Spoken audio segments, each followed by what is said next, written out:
Hello, friends. Welcome to my last stream for a while. So this should be fun and entertaining, as in time for you to go to sleep. Sleep, voidling, sleep, as Mama has said. Welcome to the After Hours Reading Room with Nikki, as we approach the final 4 books of the epic poem of Paradise Lost. And ladies and gentlemen, we've gotten to my favorite part, the temptation of man. So, to gently remind you what has previously occurred in this great and epic story as told by Cherub, Satan, Stacy from marketing, and myself. Basically, God sent Raphael to have a conversation with Adam that's like, hey bitch, you're about to get tempted, and don't do it. Don't eat the fruit of the tree of knowledge. You don't need fucking knowledge. Serve and obey. Serving and obeying is delicious. If you do, however, want knowledge, I will make you mortal, and you will die. Good luck with that, homie. Peace. And that's oh yes, and Kyle from Product says hi. So, God's like, I'm warning you about the big baddie that I created, and that, you know, I sent my son in the full sense of nepotism to destroy. And, you know, just kind of rained fire upon, locked him in a secret hell. But you've only existed for a few weeks. Resist, homie. Resist. Yeah. Pretty sure somebody's going to be praising somewhere in between. But that's where we're at. Also, because my neck and shoulders are fucked today. We're gonna open with a free namaste, bitches, of basically doing neck rolls the appropriate way if you don't know how to do them. Wait. I don't know.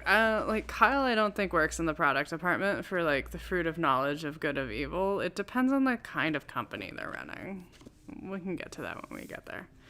But anyway, if you want to do a couple neck rolls with me and hear my neck pop, it's great. So put your chin, sit up straight as you can. Looking at you, mama. Put your chin as, like, look down, basically your chin to your chest as best that you can. Roll your head to the right.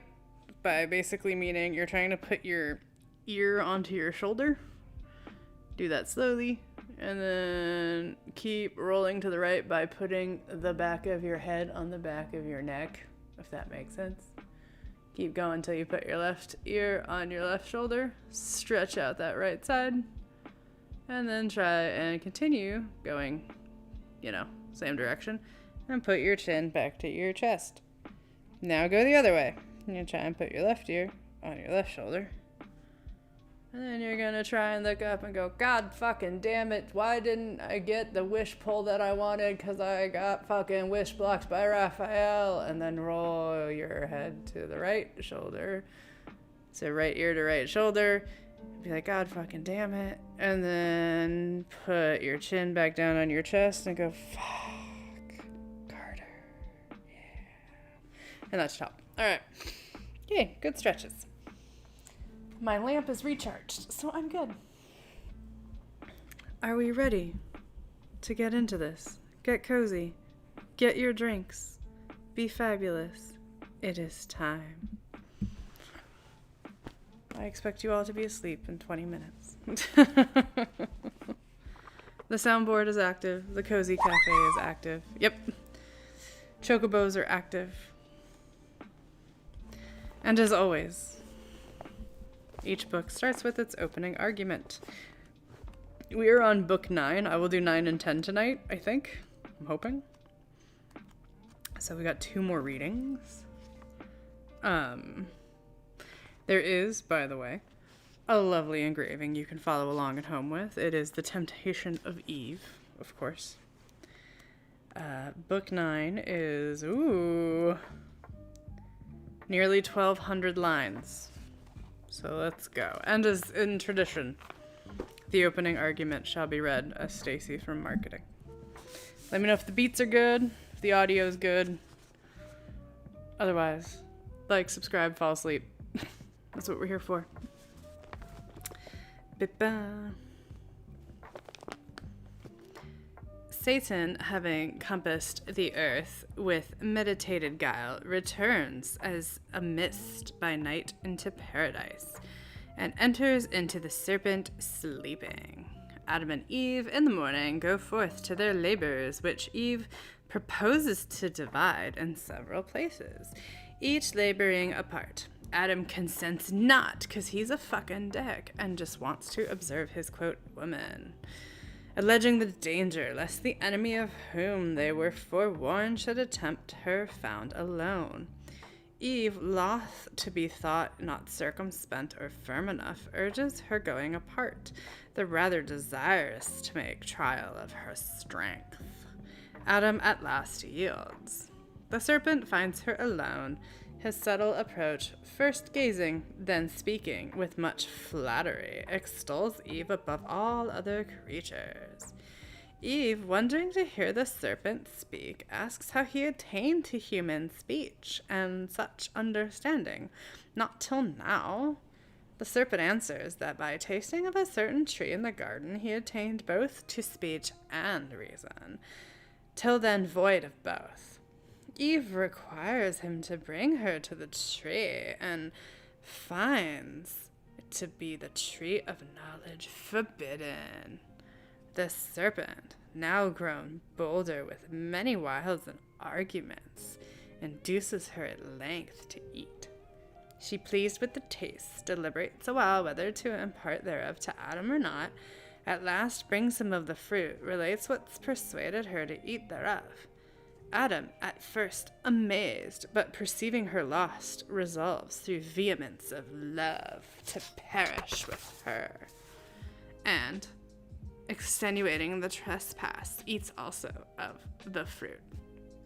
The effects thereof, in them both, they seek to cover their nakedness, then fall to variance and accusation of one another.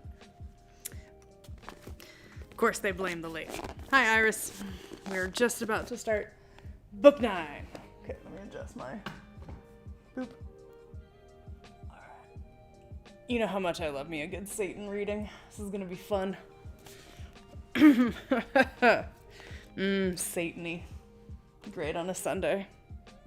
Sorry, lamp adjustment. Okay, cool.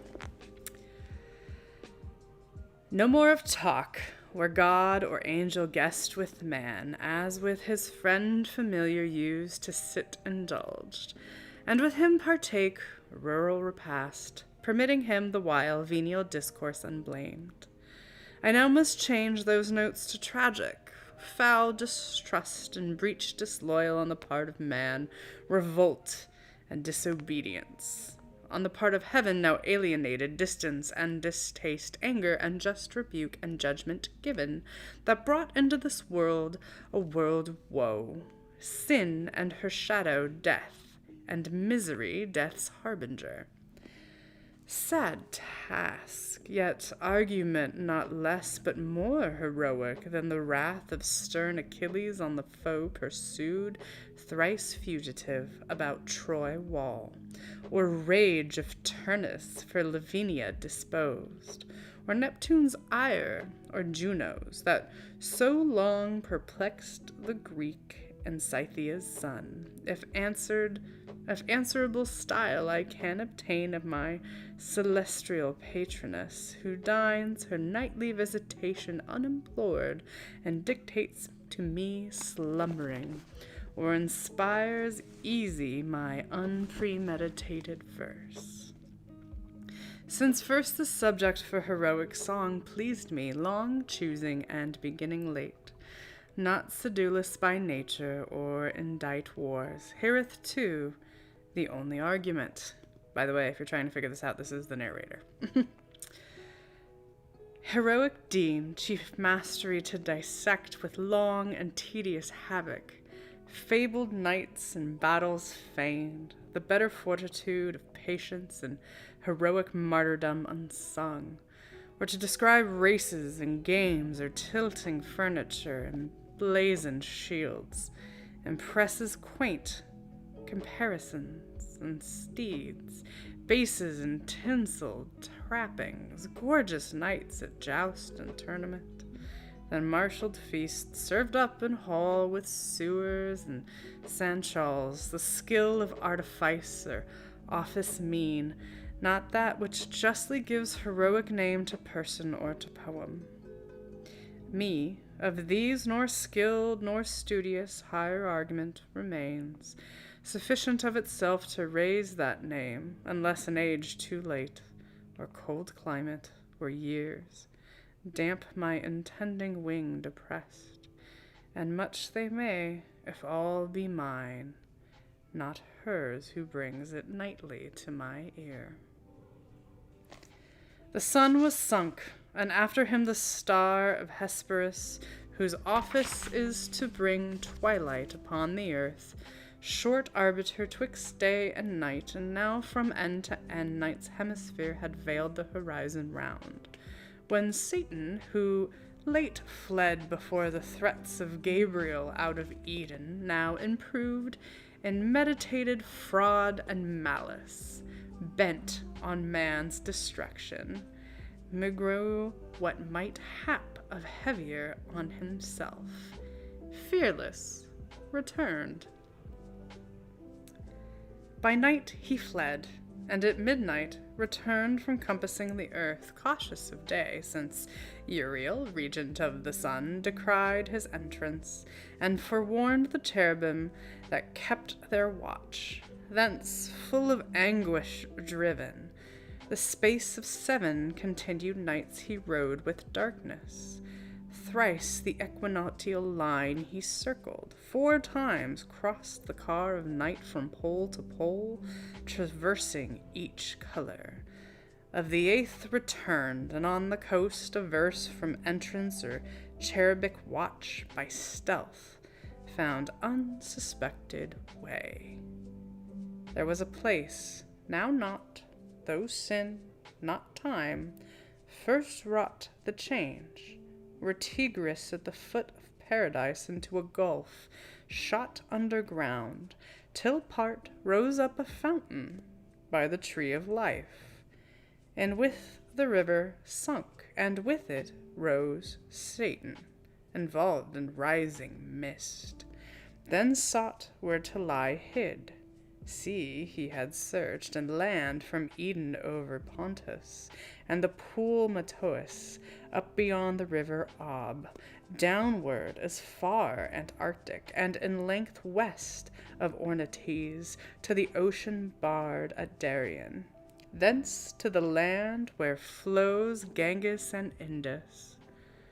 Thus the orb he roamed with narrow search, and with inspection deep considered every creature which of all most opportune might serve his wiles, and found the serpent, subtlest beast of all the field. Him, after long debate, irresolute of thought revolved, his final sentence chose fit vessel, fittest imp of fraud, in whom to enter and his dark suggestions hide from sharpest sight. For in the wily snake, whatever slights, none would suspicious mark, and from his wit and native subtlety proceeding, which in other beasts observed, doubt might beget of diabolic power, active within beyond the sense of brute. Thus he resolved. But first, from inward grief, his bursting passion into plaints thus poured. O earth, how like to heaven, if not preferred more justly, seat worthier of gods, is built with second thoughts, reforming what was old. For what god after better worse would build? Terrestrial heaven danced round by heavens that shine, yet bear their bright auspicious lamps, light above light, for thee alone, as seems in thee concentrating all their precious beams of sacred influence. As God in heaven is center, yet extends to all, so thou centering receivest from all those orbs. In thee, not in themselves, all their known virtue appears, productive in herb, plant, and noblier birth. of creature animate with gradual life, of growth, sense, reason, all summed up in man. With what delight could I have walked thee round, if I could joy in aught, sweet interchange of hill and valley, rivers, woods, and plains, now land, now sea, and shores with forest crowned, rocks, dens, and caves. But I in none of these find place of refuge, and the more I see pleasures about me, so much more I feel torment within me. And from the hateful siege of contraries, all good to me becomes bane, and in heaven much worse would be my state. But neither here seek I, no, nor in heaven to dwell, unless by mastering heaven's supreme, nor hope to be myself less miserable by what I seek, but others to make such as I, though thereby worse to me redound.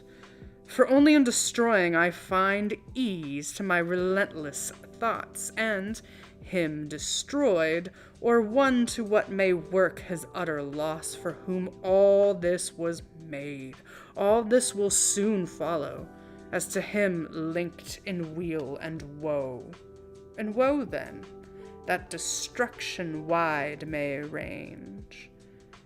To me shall be the glory sole among the infernal powers, in one day to have marred what he almighty styled 6 nights and days continued making, and who knows how long before had been contriving, though perhaps not longer than since I in one night freed from servitude inglorious well nigh half the angelic name, and thinner left the throng of his adorers.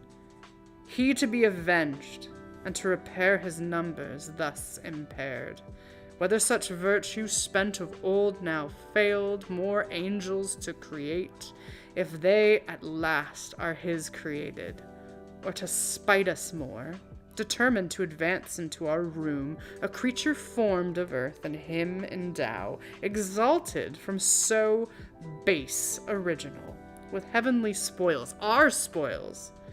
What he decree he effected, man he made, and for him built magnificent this world, and earth his seat, him Lord pronounced, and indignity, subjected to his service angel wings and flaming ministers to watch and tend their earthly charge. Of these the vigilance I dread, and to elude. Thus wrapped in mist of midnight vapor glide obscure, and pry in every bush and brake, where hap may find the serpent sleeping, and whose mazy folds to hide me and the darkened tent I bring. O foul descent, that I, who erst contended with gods to sit the highest, am now constrained into a beast, and mixed with bestial slime, this essence to incarnate and imbrute, that to the height of deity aspired. But what will not ambition and revenge descend to? Who aspires must down as low as high he soared, obnoxious first or last to basest things. Revenge at first, though sweet, bitter ere long, back on itself recoils. Let it, I reck not, so it light well aimed, since higher I fall short, on him who next provokes my envy, this new favorite of heaven, this man of clay, son of despite, whom us the more to spite his maker raised from dust. Spite then with spite is best repaid. So saying, through each thicket, dank or dry, like a black mist low creeping, he held on his midnight search, where soonest he might find the serpent. Him fast sleeping soon he found in labyrinth of many a round self-rolled, his head the midst, well stored with subtle wiles. Not yet in horrid shade or dismal den, nor nocent yet, but on the grassy herb, fearless, unfeared, he slept. And at his mouth the devil entered, and his brutal sense in heart or head possessing, soon inspired with act intellectual, but his sleep disturbed not, waiting close the approach of morn. Please hold. Henry was summoned by the speech of Satan and would like to offer you some purrs. No, don't touch the microphone. You may purr into the microphone. There you go, buddy. I know it's new. No more purrs?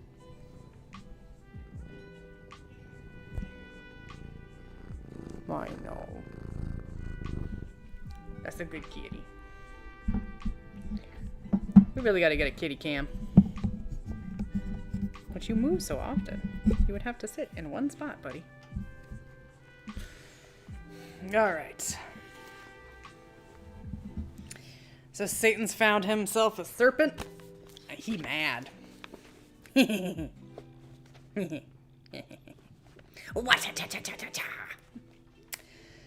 Alright.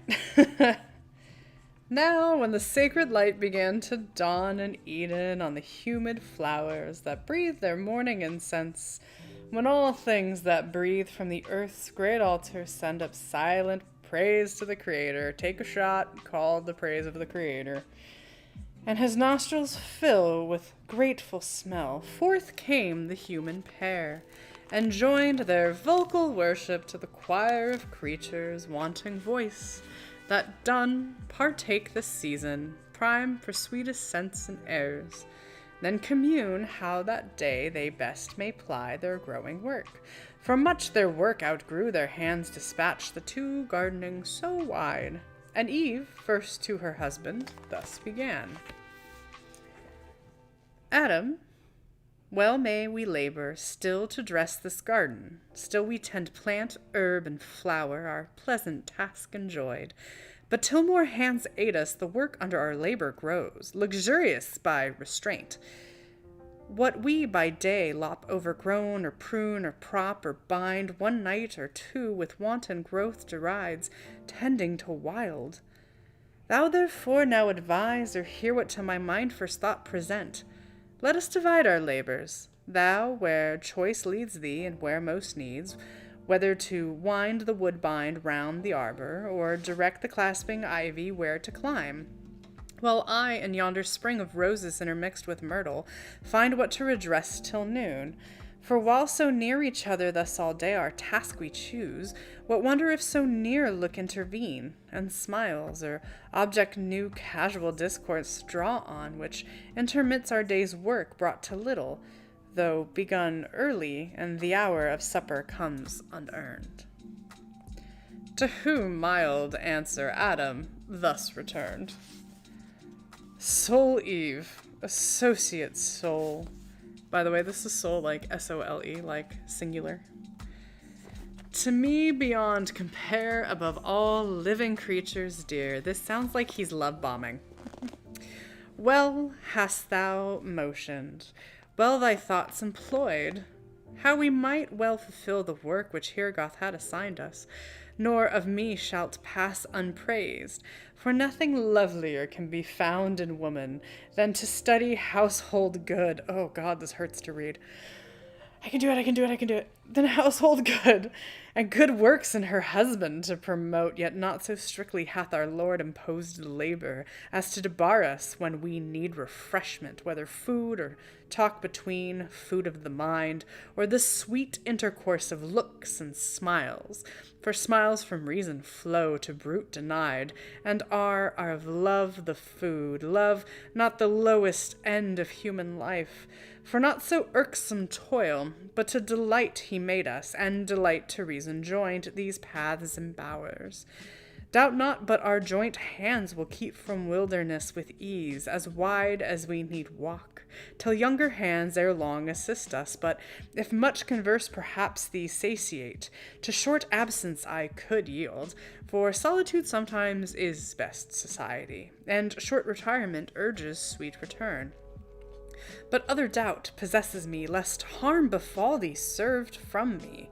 From thou knowest what hath been warned us, that what malicious foe, envying our happiness, and his own despairing, seeks to work us woe and shame by sly assault, and somewhere nigh at hand watches, no doubt, with greedy hope to find his wish and best advantage, us asunder, hopeless to circumvent us adjoined, where each to other speedy aid might lend it need, whether at first design be to withdraw our fealty from God, or to disturb conjugal love, than which perhaps no bliss enjoyed by us excites his envy more. Or this, or worse, leave not the faithful side that gave thee being, still shades thee and protects the wife where danger or dishonor lurks, safest and seemliest by her husband stays, who guards her, or with her the worst endures. Ugh, I need to, break time. Yeah, that's misogyny, Henry. Right there.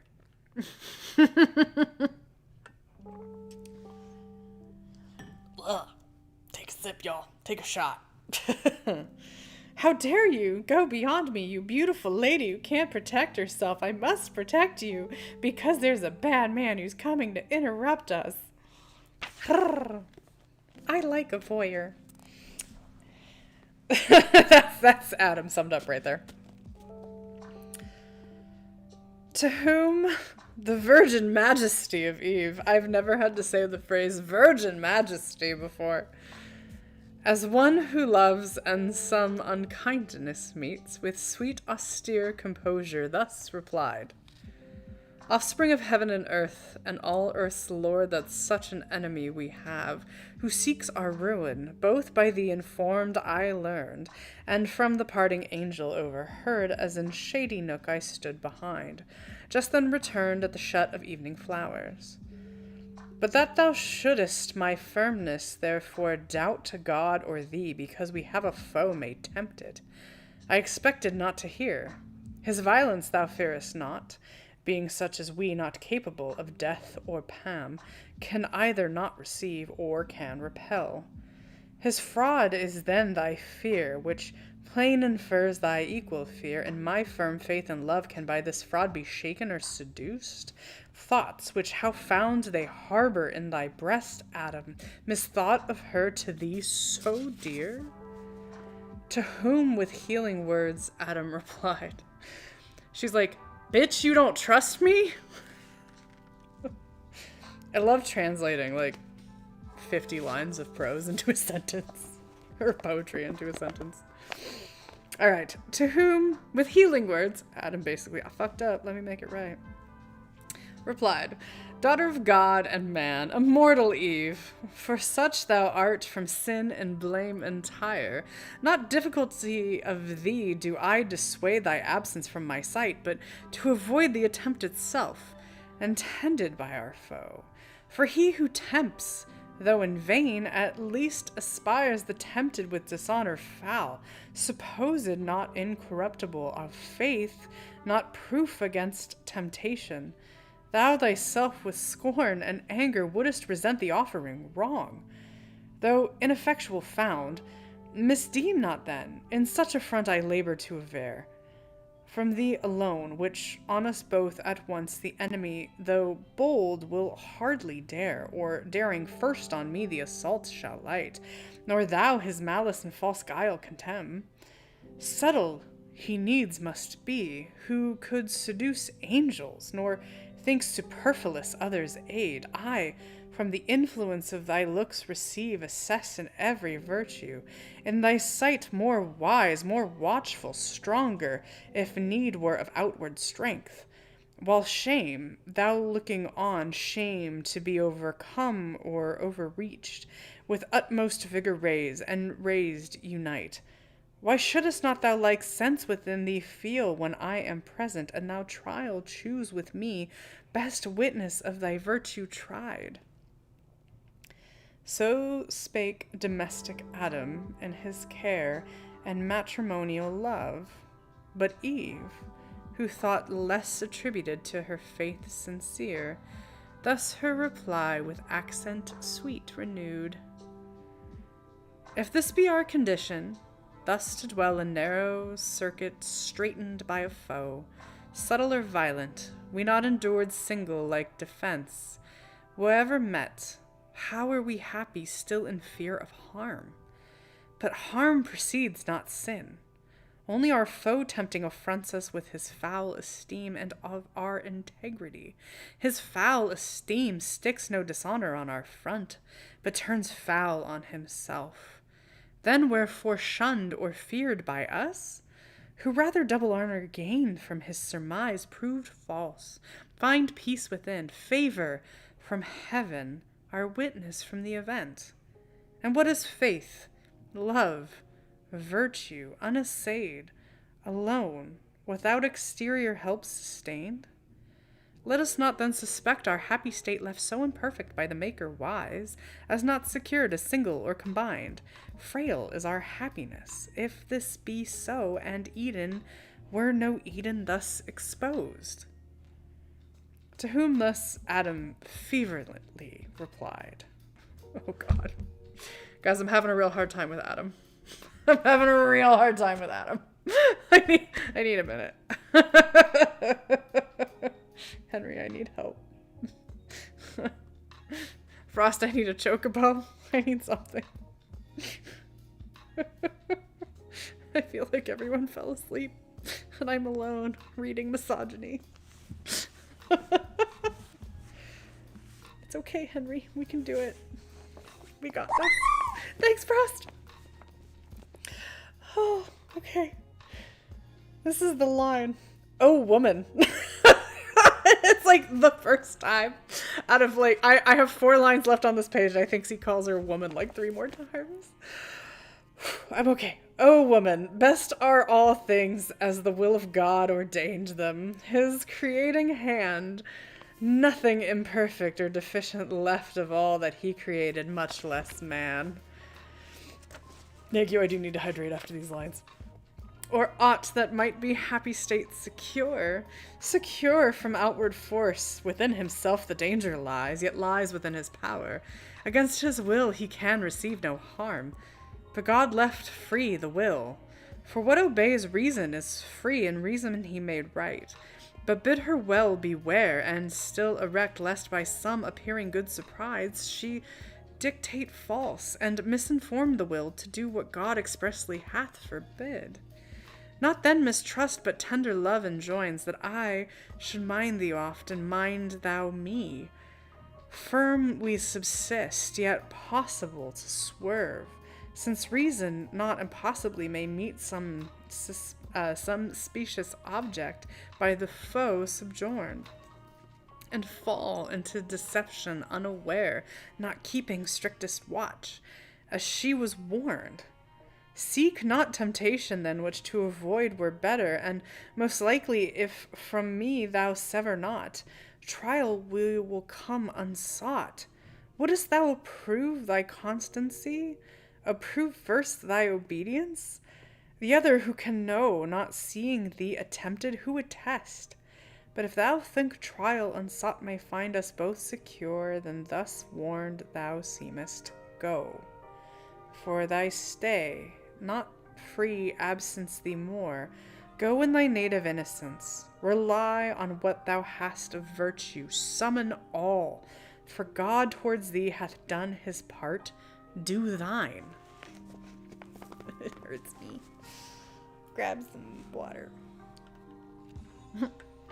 So spake the patriarch of mankind. But Eve persisted, yet submiss, though last replied. With thy permission then, and thus forewarned, chiefly by what thy own last reasoning words touched only, that our trial when least sought, may find us both perhaps far less prepared. The willinger I go, nor much expect a foe so proud will first the weaker seek. So bent, the more shall shame him his repulse. Yay! Thanks, Levi, for getting some Earl Grey. Thus sang, from her husband's hand her hand soft she withdrew, and like a wood nymph light, Oread or Dryad, or of Delia's train, betook her to the groves by Delia's self, in gait surpassed, and goddess-like deport, though not as she, with bow and quiver armed, but with such gardening tools as art, yet rude, guiltless of fire, had formed, or angels brought.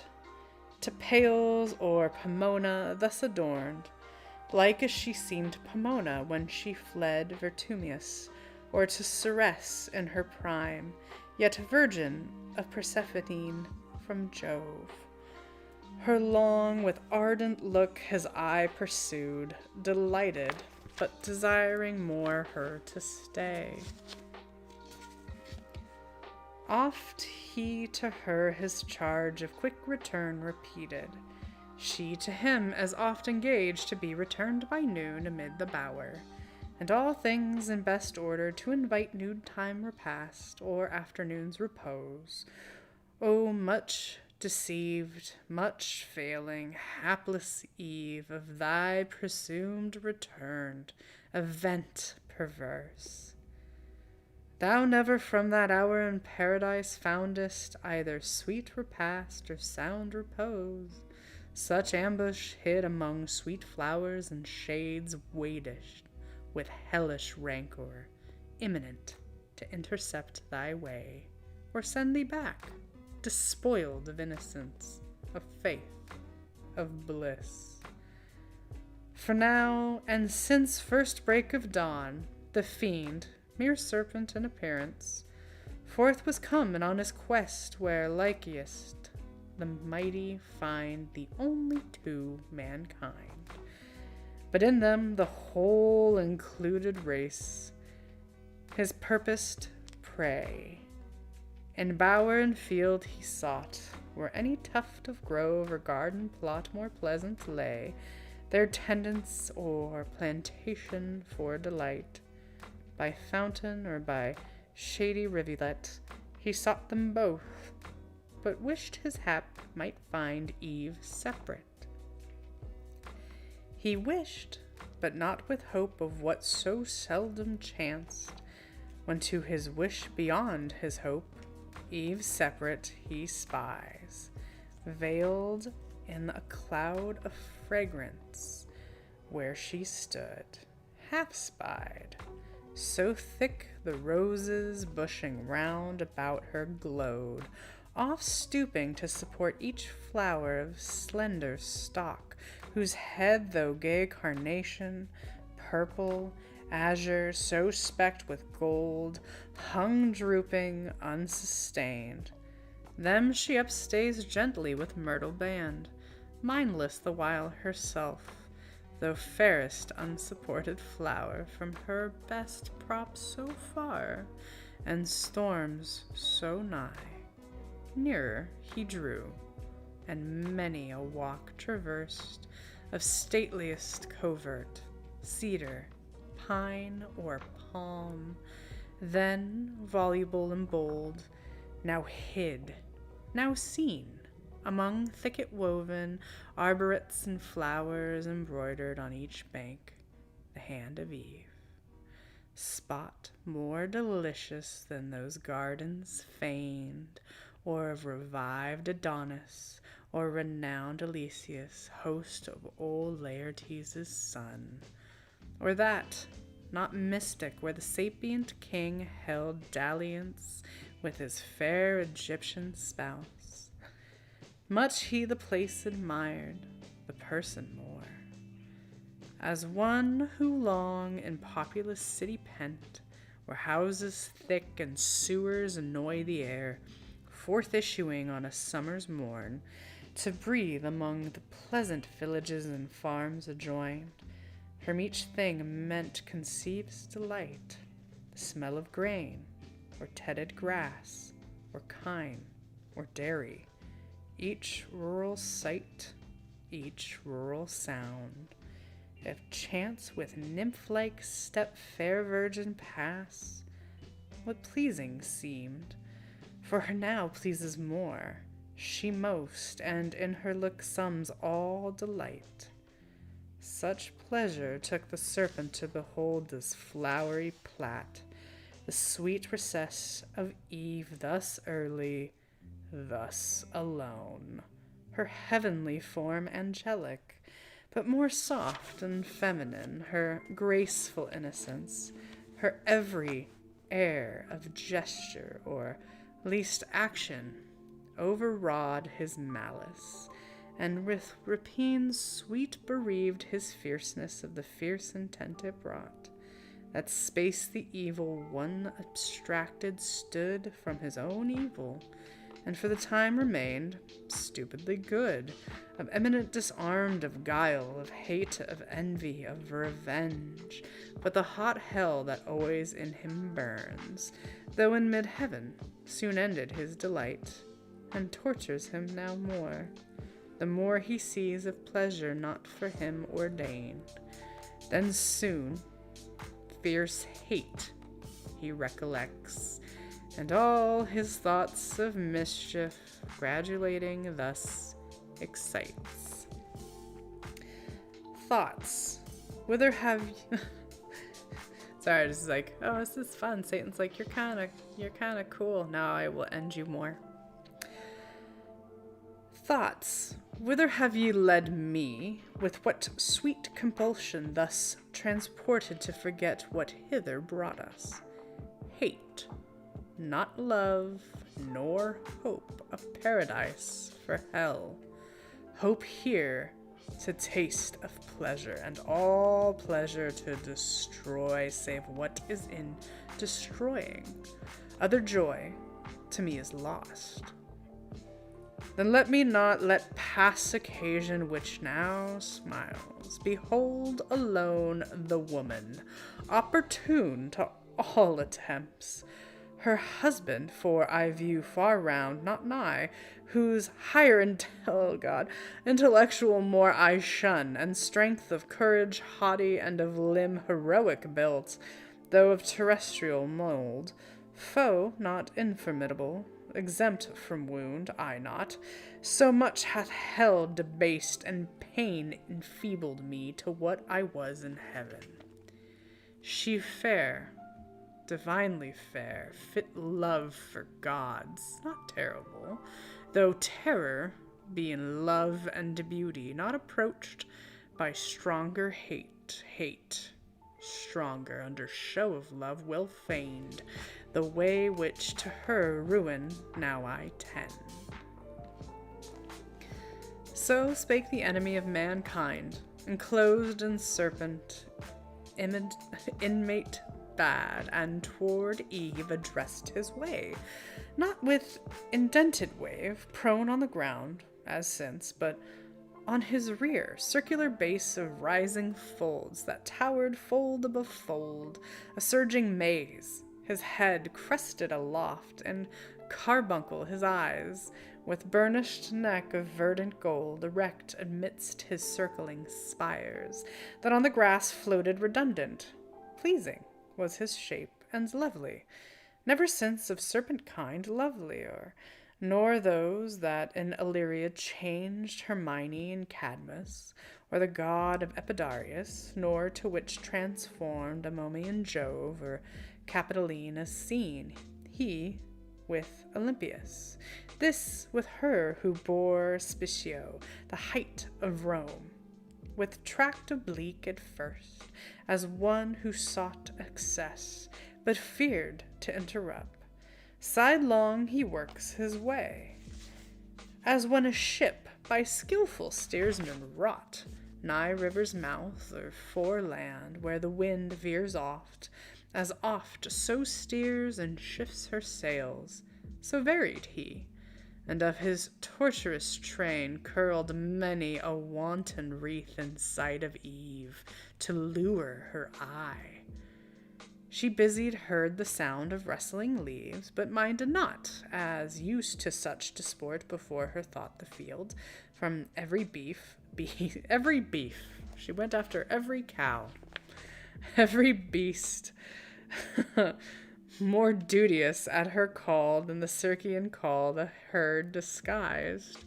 He bolder now, uncalled before her stood, but as in gaze admiring, oft he bowed his turret crest and sleek enameled neck, fawning, and licked the ground whereon she trod. His gentle, dumb expression turned at length the eye of Eve to mark his play. He glad of her attention gained, with serpent tongue organic or impulsive vocal air, his fraudulent temptation thus began. Oh, it is time, friends. Finally, halfway through book 9, we're gonna tempt this bitch.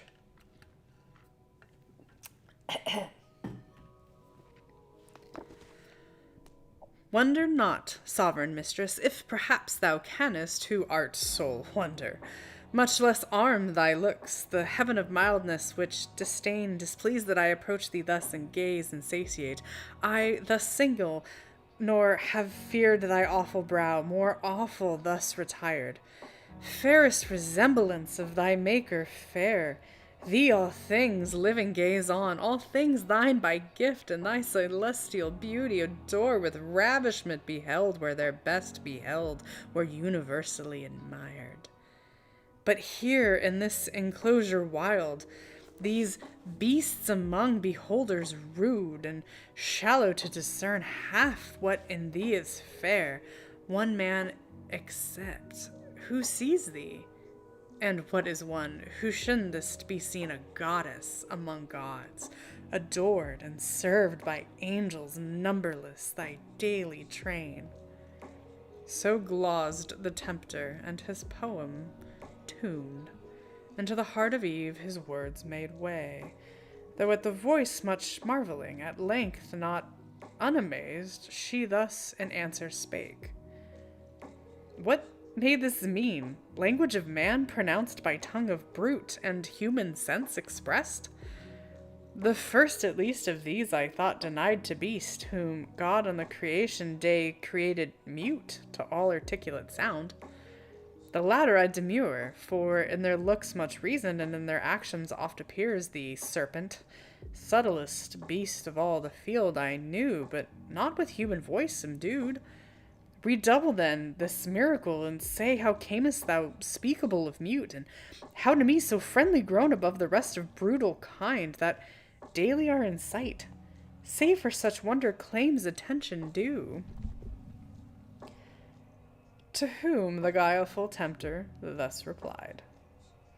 O Empress of this fair world, resplendent Eve, easy on me it is to tell thee all what thou commandest, and right thou shouldest be obeyed. I was at first as other beasts that graze the trodden herb, and of abject thoughts, and low as was my food, not aught but food discerned, or sex, or apprehended nothing high, till on a day, roving the field, I chanced a goodly tree far distant to behold, loaden with fruit of the fairest colors mixed, ruddy and gold. I nearer drew to gaze, when from the boughs a savory odor blown, grateful to appetite, more pleased my sense than smell of sweetest fennel, or the teats of ewe or goat drooping with milk, and even unsucked of lamb or kid that tend their play. To satisfy the sharp desire I had of tasting those fair apples, I resolved not to defer. Hunger and thirst at once, powerful persuaders, quickened at the scent of that alluring fruit. Sorry, Neko, I just read that. Of tasting those fair apples, apple girlies, I resolved not to defer. Hunger and thirst at once, powerful persuaders, quickened at the scent of the alluring fruit, urged me so keen.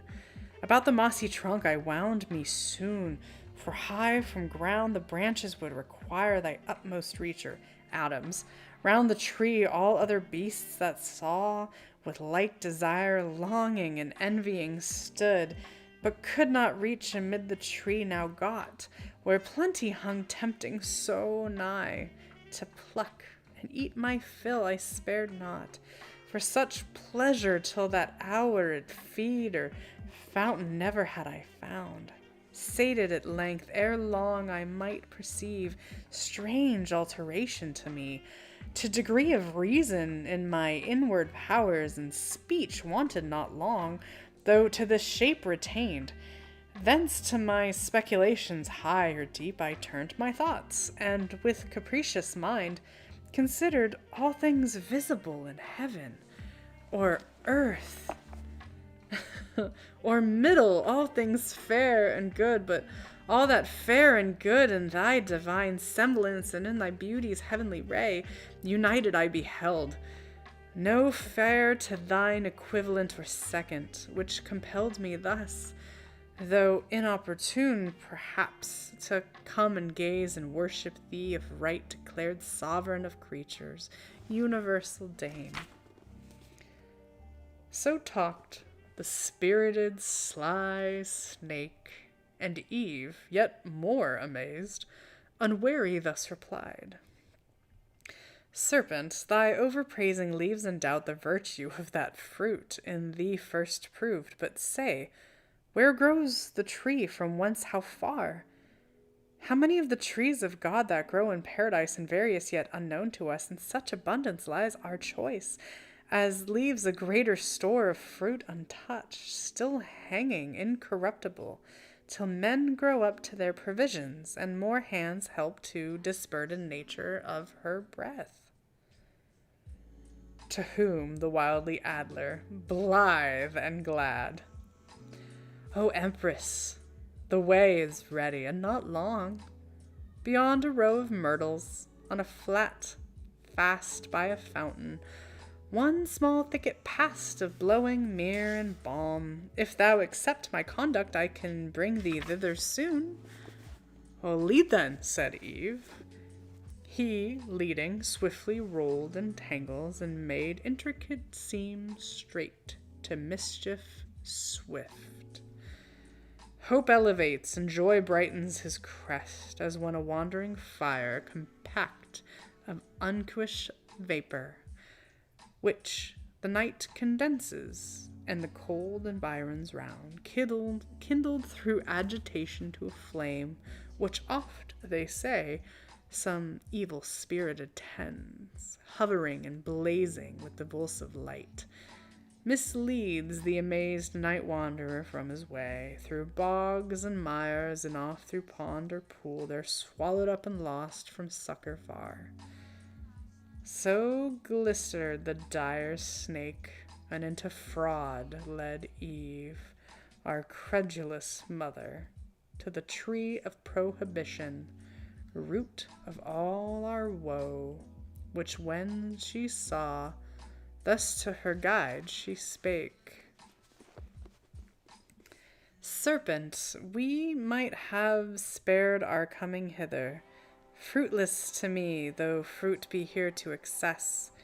The credit of hers whose virtue rest with thee, wondrous indeed, if cause of such effects. But of this tree we may not taste nor touch. God so commanded, and left that command sole daughter of his voice. The rest we live law to ourselves, our reason is our law. To whom the tempter guilefully replied: Indeed, hath God then said that of the fruit of all the garden trees ye shall not eat, yet lords declared of all in earth or air?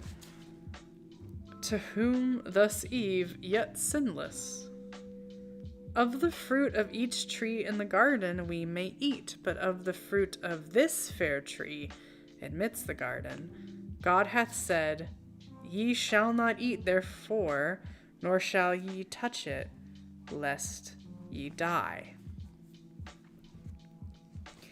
She scarce had said, though brief, when now more bold the tempter, but with show of zeal and love to man, and indignation at his wrong.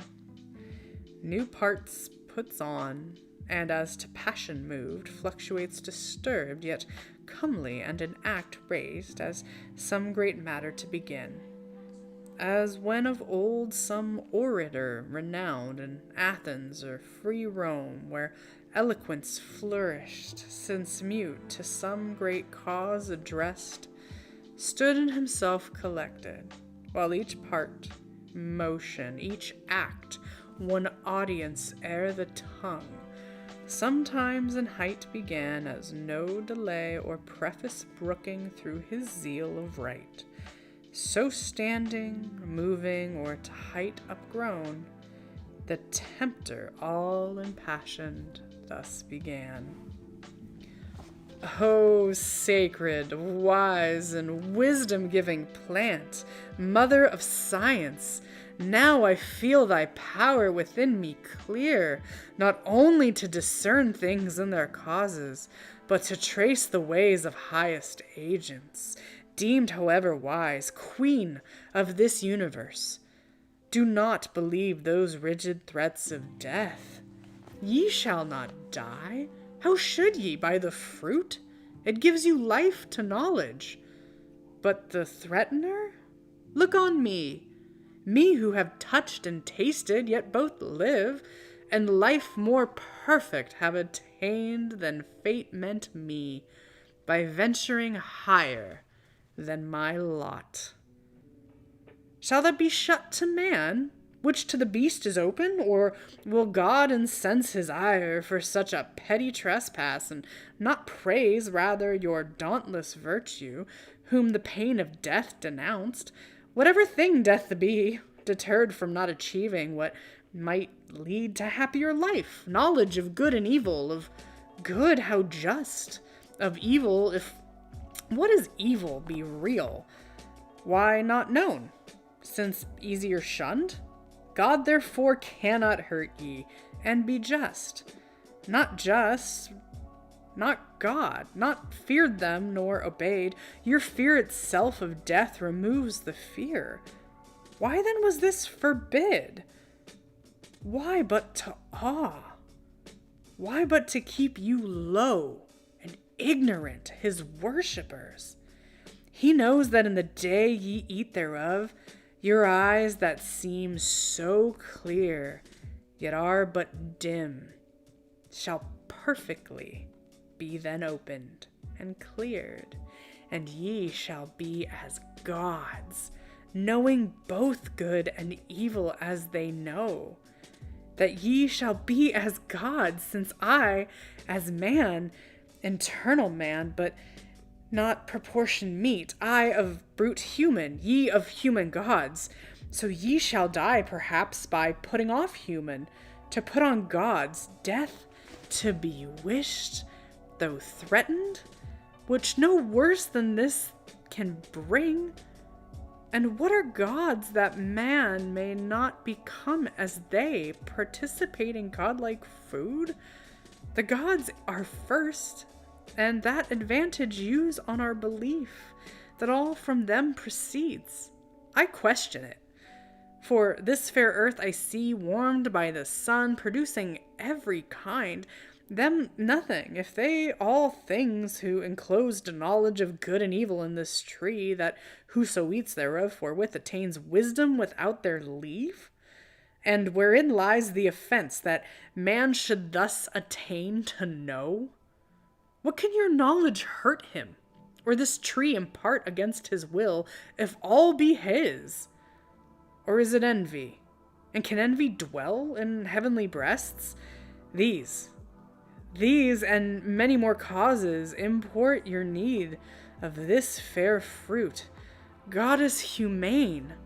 Reach then, and freely taste. Eve is the OG apple girly. She is.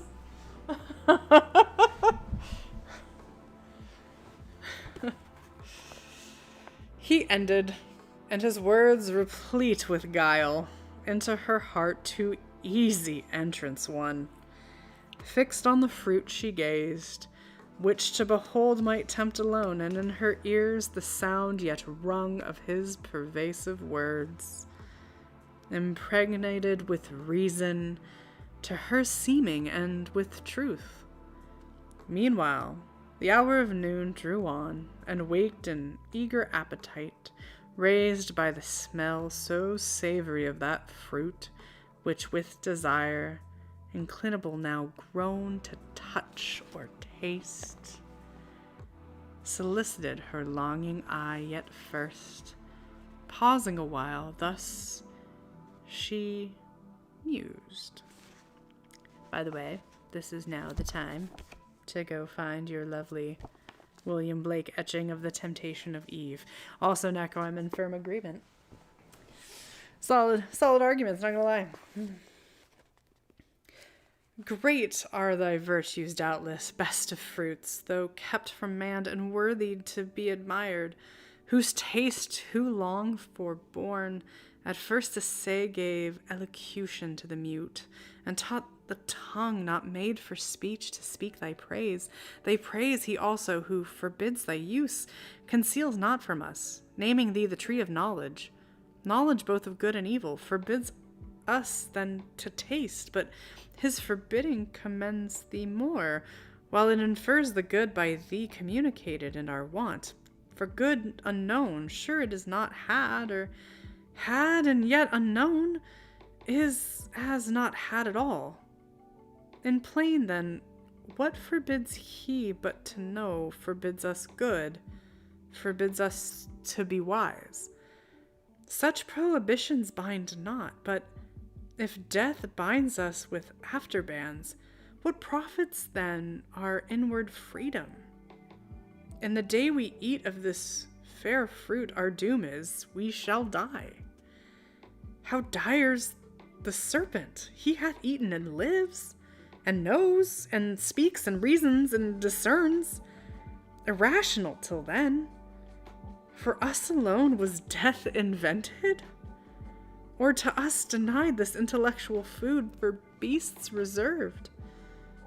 For beasts it seems, yet that one beast which first hath tasted envies not, but brings with joy the good befallen him, author unsuspect, friendly to man, far from deceit or guile.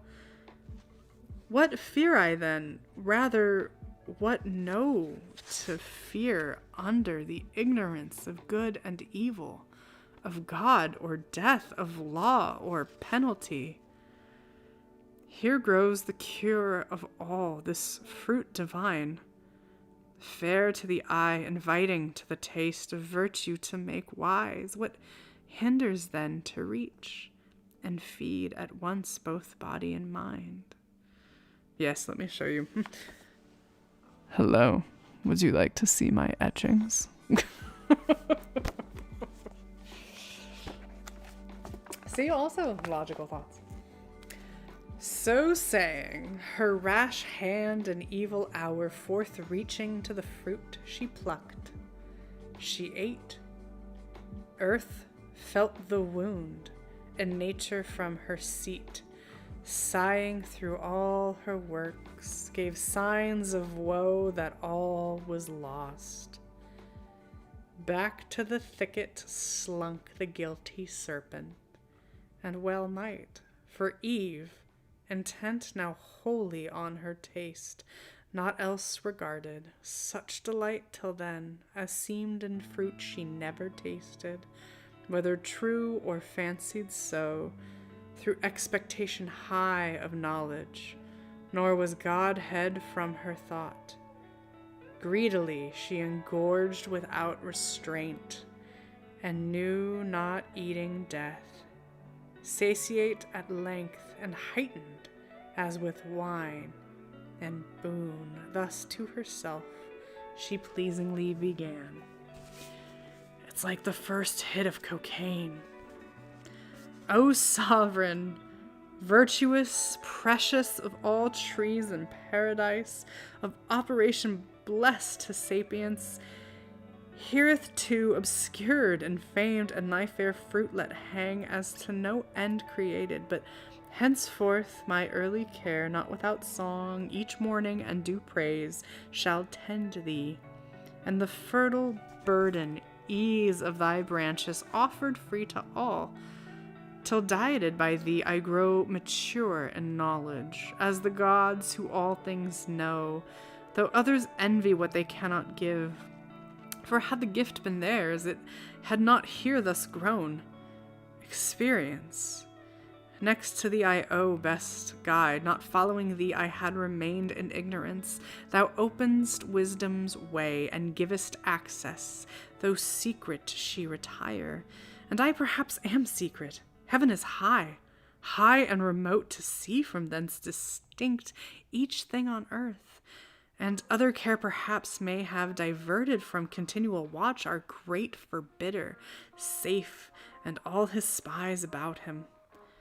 But to Adam in what sort shall I appear?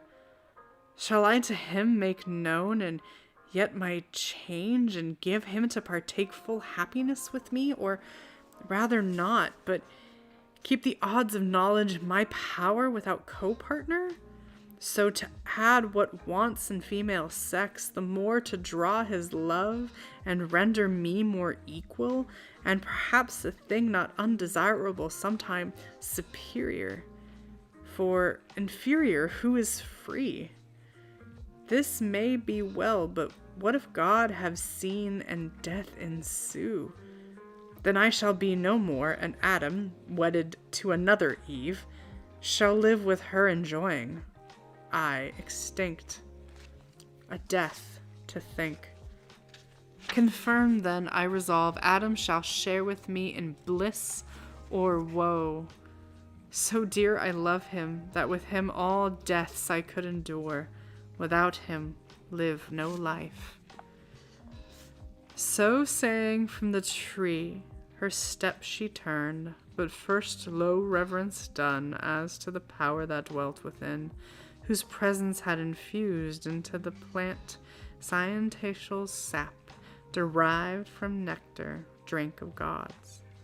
Adam, the while waiting, desirous her return, had wove of choicest flower a garden to adorn her tresses and her rural labor's crown, as reapers oft are wont their harvest queen.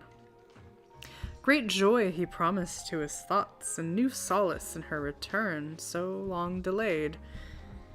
Yet oft his heart, divine of something ill, misgave him. He the faltering measure felt, and forth to meet her went, the way she took that morn when first they parted. By the tree of knowledge he must pass. There he her met, scarce from the tree returning, in her hand a bough of fairest fruit, that downy smiled, new gathered, and ambrosial smell diffused. To him she hastened, and her face excuse came prologue and apology to prompt, which with bland words at will she thus addressed. Hast thou not wondered, Adam, at my stay? Thee I have missed, and though it long deprive thy presence, agony of love till now not felt, nor shall be twice, for nevermore mean I to try. What rash untried I sought the pain of absence from thy sight. But strange hath been the cause, and wonderful to hear. This tree is not, as we are told, a tree of danger tasted, nor to evil unknown opening the way, but of divine effect, to open eyes and make them gods who taste, and hath been tasted such.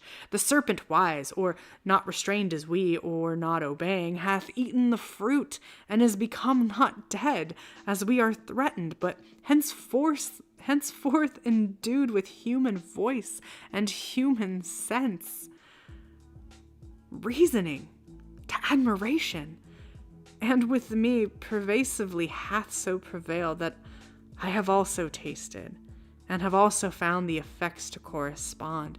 Opener my eyes, dimmerest dilated spirits, ampler heart, and growing up to Godhead, which for thee chiefly I sought, without thee can despise.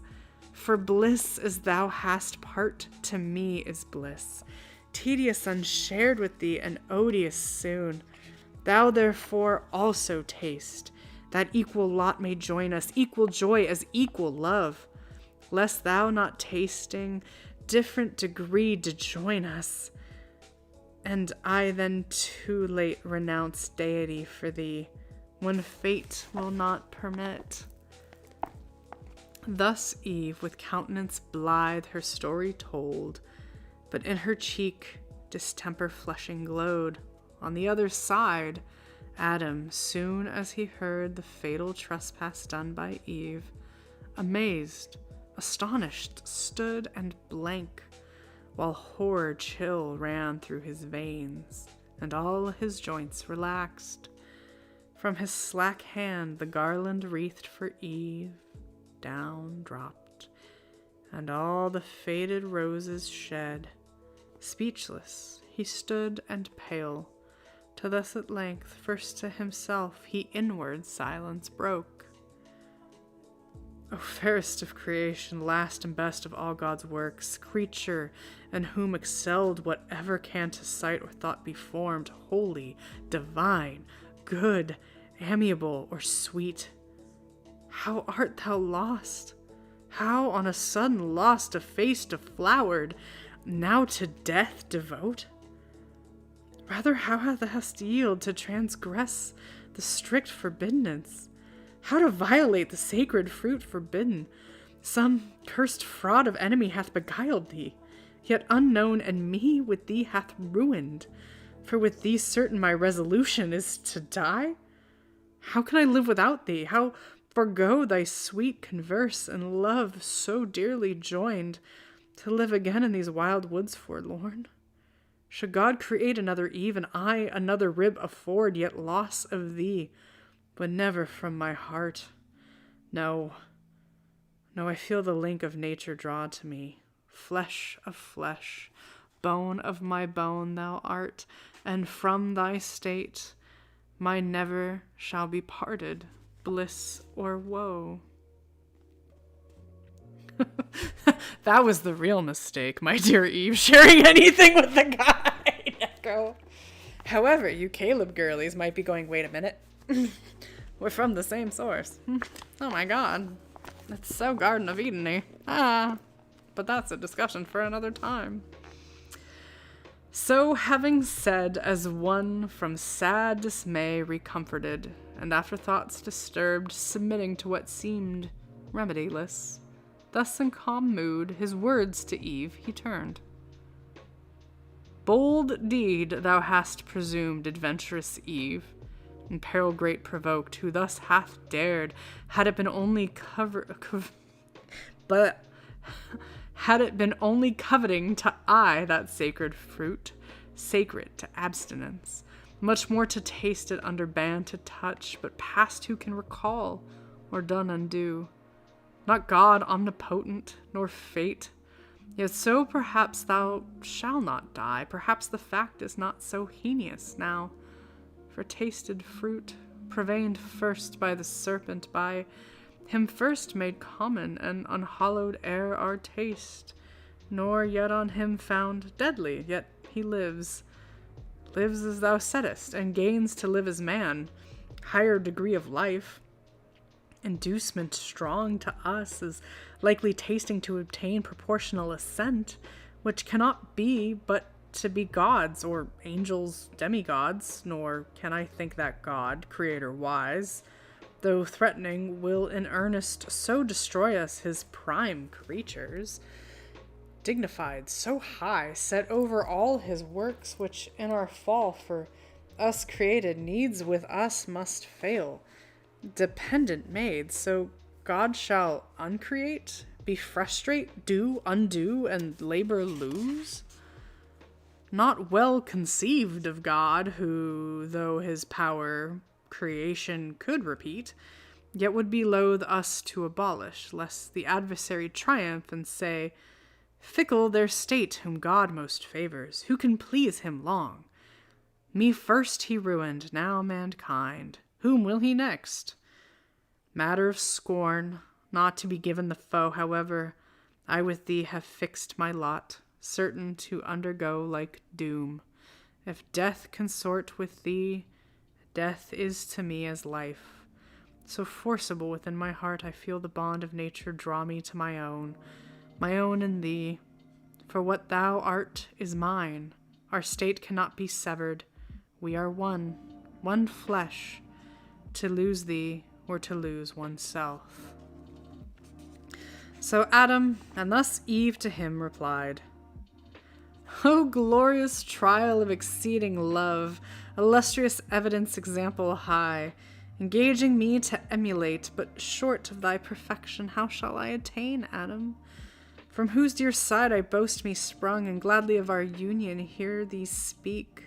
One heart, one soul in both, whereof good proof this day affords, declaring thee resolved, rather than death, or aught than death more dread, shall separate us, linked in love so dear, to undergo with me one guilt, one crime, if any be of tasting this fruit fair, whose virtue for of good still good proceeds, direct by occasion hath presented this happy trial of thy love, which else so eminently never had been known. Were it I thought death menaced over would ensue this my attempt, I would sustain alone the worst, but not persuade thee, rather die deserted, than oblige thee with a fact pernicious to thy peace, chiefly observed, remarkably so late of thy so true, so faithful love unequaled. But I feel far otherwise the event, not death, but life augmented, opened eyes, new hopes, new joys, taste so divine, that what of sweet before hath touched my sense, flat seems to this and harsh. On my experience, Adam, freely taste and fear death deliver to the winds. She'd never do it for a guy. So saying, she embraced him, and for joy tenderly wept, much won that he his love had so ennobled, as of choice to incur divine displeasure for her sake, or death in recompense for such compliance, bad such recompense best merits. From the bough she gave him of that fair enticing fruit with liberal hand. He scrupled not to eat against his better knowledge, not deceived, but fondly overcome with female charm. Earth trembled from her entrails, and again in pangs, and nature gave a second groan. Sky lowered, and muttering thunder, some sad drops wept, a contemplating of the mortal sin original, while Adam took no thought, eating his fill, nor Eve to iterate her former trespass feared, the more to soothe him with her loved society that now as with new wine intoxicated both. They swim in mirth, and fancy that they feel divinity with them breeding wings wherewith to scorn the earth. But that false fruit far other operation first displayed, carnal desire inflaming. He on Eve began to cast lascivious eye. She him as wantonly repaid. In lust they burned, till Adam thus 'gan Eve to dalliance move. Eve, now I see thou art exact of taste and elegant of sapience no small part, since to each meaning savor we apply, and palate call judicious. I the praise yield thee, and well this day thou hast purviewed. Much pleasure we have lost, while we abstained from this delightful fruit, nor known till now true relish, tasting, and such pleasure be in things to us forbidden. It might be wished, for this one tree hath been forbidden 10. But come, so well refreshed, now let us play, and meat is after such delicious fare. For never did thy beauty, since the day I saw thee first and wedded thee, adorned with all perfections, so inflamed my sense with ardor to enjoy thee, fairer now than ever, bounty of this virtuous tree. So said he, and forbore not glance or toy of amorous intent, well understood of Eve, whose eyes darted contagious fire. Her hand he seized, and to a shady bank, thick overhead with a verdant roof embowered, he led her nothing loath. Flowers were the couch, pansies and violets and asphodel and hyacinth, earth's freshest, softest lap. There they their fill of love, and love's disport took largely of their mutual guilt the seal, the solace of their sin, till dewy sleep oppressed them, wearied with their amorous play. Soon as the force of the fallacious fruit, that with exhilarating vapor bland about their spirits had played, and inmost powers made air, was now exhaled, and Grossamer's sleep, bred of unkindly fumes, with conscious dreams encumbered, now had left them.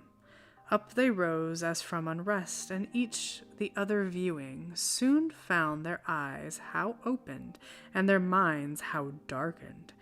Innocence, that as a veil had shadowed them from knowing ill, was gone. Just confidence, and native righteousness, and honor from about them naked left to guilt, shame. He covered, but his robe uncovered more. So rose the Danite strong, Herculean Samson, from the harlot lap of the Philistinian Delilah, and waked, shorn of his strength. They destitute and bare of all their virtue, silent, and in face confounded, long they sat, as struck and mute, till Adam, though not less than Eve abashed, at length gave utterance to the words constrained. O Eve, in evil hour thou didst give ear to the false worm, whoever is taught to counterfeit man's voice, true in our fall, false in our promised rising. Since our eyes open, we find indeed, and find we know both good and evil, good lost and evil got, bad fruit of knowledge. If this be to know which leaves us naked thus, of honor void, of innocence, of faith, of purity, our wantoned ornaments now soiled and stained. That's the best description. I'm sorry. I forgot that line. It just kind of hit me. The lingering lust banner was about our wanton ornaments, y'all. And they were stained.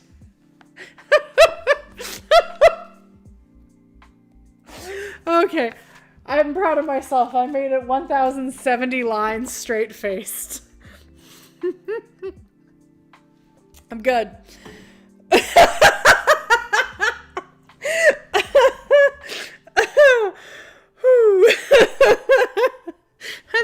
I think we need a little dance break. The sparks, they sparked.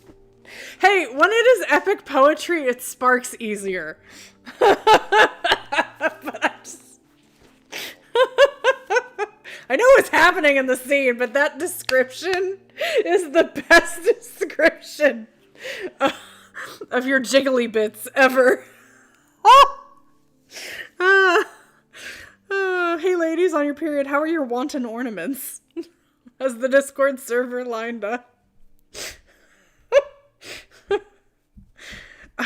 Sex jokes are easier in iambic pentameter. And way funnier. And I mean, come on, it's not a sex joke right now. They're very ashamed. So ashamed. My sex jokes are classy. So the next time, Mama, you look at me and say, hey, make a dick joke, I'm gonna say something about your wanton ornaments. Oh, fuck. Seriously. If you're wondering, it's line 1076 in book 9. Our wanton ornaments now soiled and stained, and in our faces evident the sign of... Basically, this is like a teenager going, if I'm translating this, So I accidentally came on my shirt and our faces look like we did it and our parents are totally gonna know. The ornaments are both, buddy. They're wanton ornaments. Okay, I'm gonna like block the chat because I blame Mama for me. This could get very unhinged very quickly, and I'm so close to the end of this book. Whew, okay. Whence evil store, even shame. I'm gonna read this fucking fast. The last of evils, of the first be sure then. How shall I behold the face henceforth of God or angel, erst with joy and rapture so oft beheld? Those heavenly shapes will dazzle now this earthly with their blaze insufferably bright.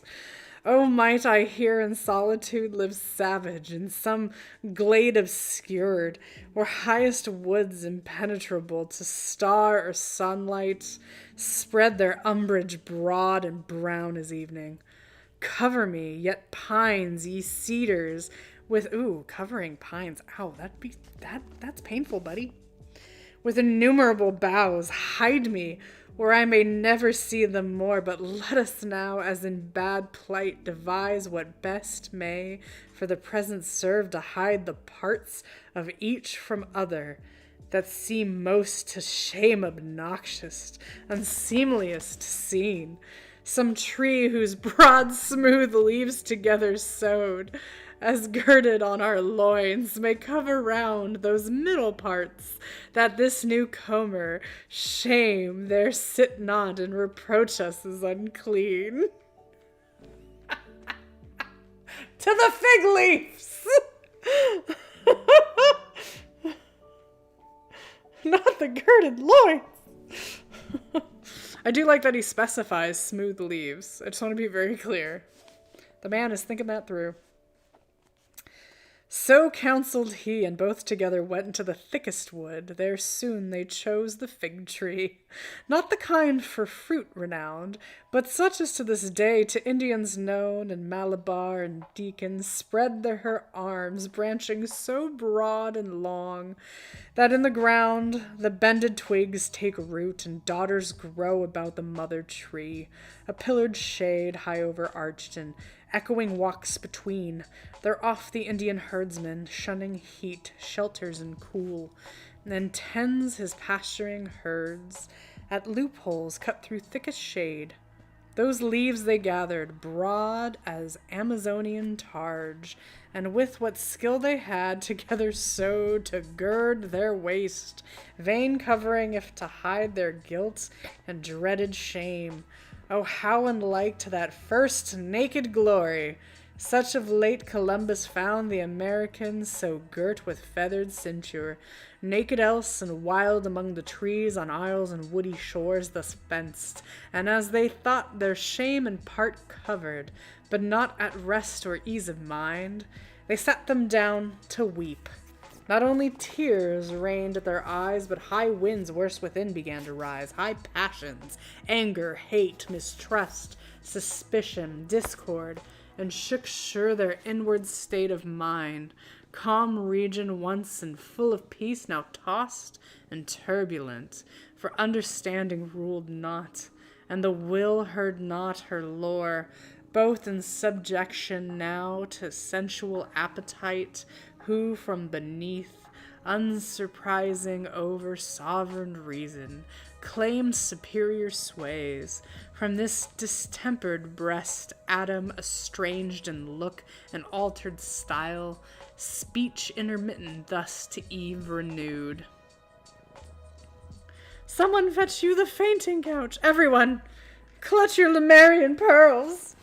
It's going to get so much worse. We have... Here, Henry shall help you.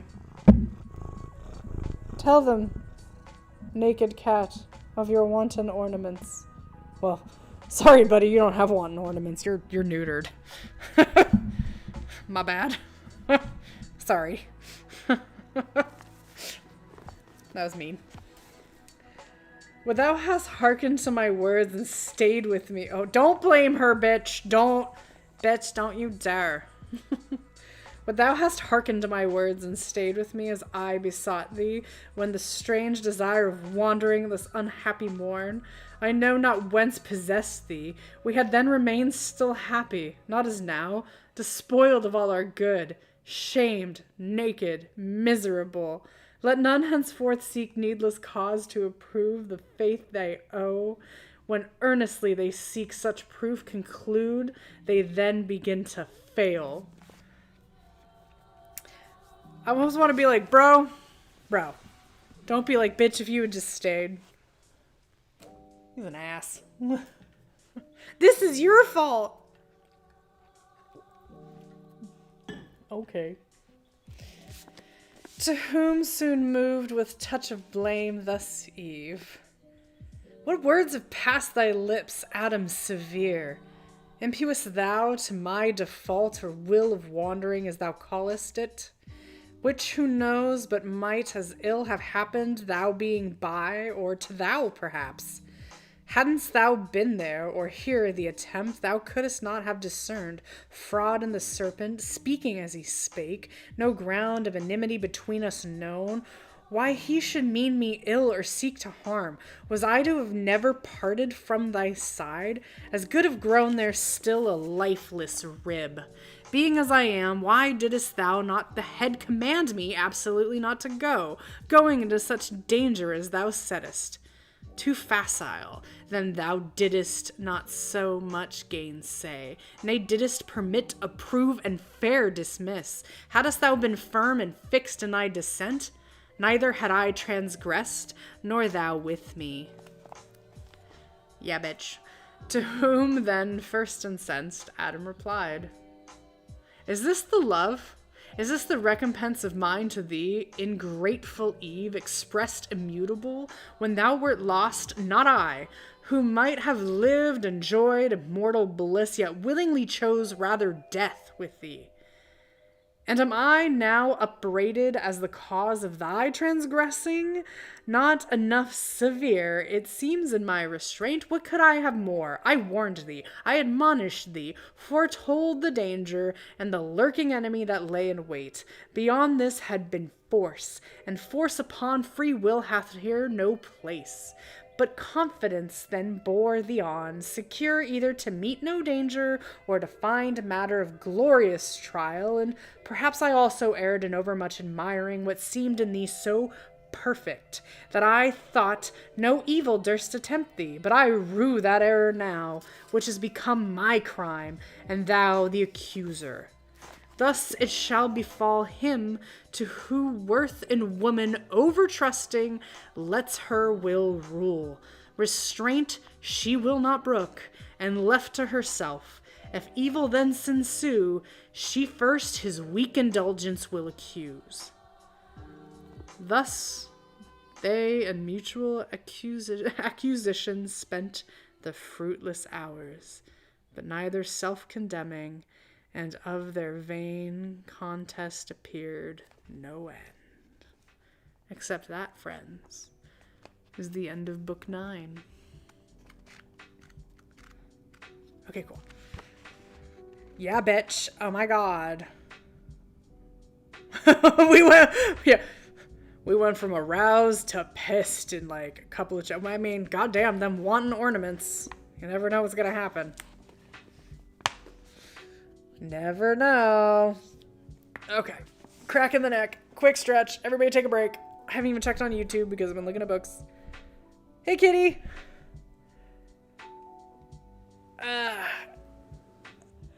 Everyone go check your wanton ornaments. Make sure that they're as comfortable as possible. As, you know, please feel comfortable with your wanton ornaments. I don't know where to go with that. Anyway. Yup. Fuck those guys. Okay. So, we're gonna read book... Whoop. We're gonna read book 10. Which, I was checking how many lines really quick, because it took... That one's a long one. That's like 1,100 lines. So is book 10! I could do it. I think I could do it. You're doing a hello and then running to bed? Thanks, May. I'm here to... yeah, fuck this shit, I'm out. Fuck 'em up, Eve. Fuck 'em up. Alright. We're gonna quickly read the argument and get into the hellhole. Man's transgression known, the guardian angels forsake paradise and return up to heaven to approve their vigilance, and are approved. God declaring that the entrance of Satan could not be by them prevented, he sends his son, of course, to judge the transgressors, who descends and gives sentence accordingly, then in pity clothes them both and reascends. Sin and death, sitting till then at the gates of hell, by wondrous sympathy feeling the success of Satan in his new world, and the sin by man there committed, resolved to sit no longer confined in hell, but to follow Satan, their sire, up to the place of man. To make their way easier from hell to this world to and fro, they pave a broad highway or bridge over chaos, according to the track that Satan first made. Then, preparing for earth, they meet him, proud of his success, returning to hell their mutual gratulation. Satan arrives at Pandemonium in full assembly, relates, with boasting of course, his success against man. Instead of applause is entertained with a general hiss by all his audience. Transformed with himself also suddenly into serpents, according to his doom given in paradise. Then, deluded with a show of the forbidden tree springing up before them, they greedily reach to take of the fruit, chew dust and bitter ashes. The proceedings of sin and death. God foretells the final victory of his Son over them, and the renewing of all things, but for the present commands his angels to make several alterations to the heaven and elements. Adam, more and more perceiving his fallen condition, heavily bewails, rejects the condolement of Eve. She persists, and at length appeases him. Then, to evade the curse likely to fall on their offspring, proposes to Adam violent ways which he approves not, but conceiving better hope, puts her in mind of the late promise made then, that her seed should be revenged on the serpent, and extorts her with him to speak peace with the offended deity by repentance and, of course, supplication. Alright.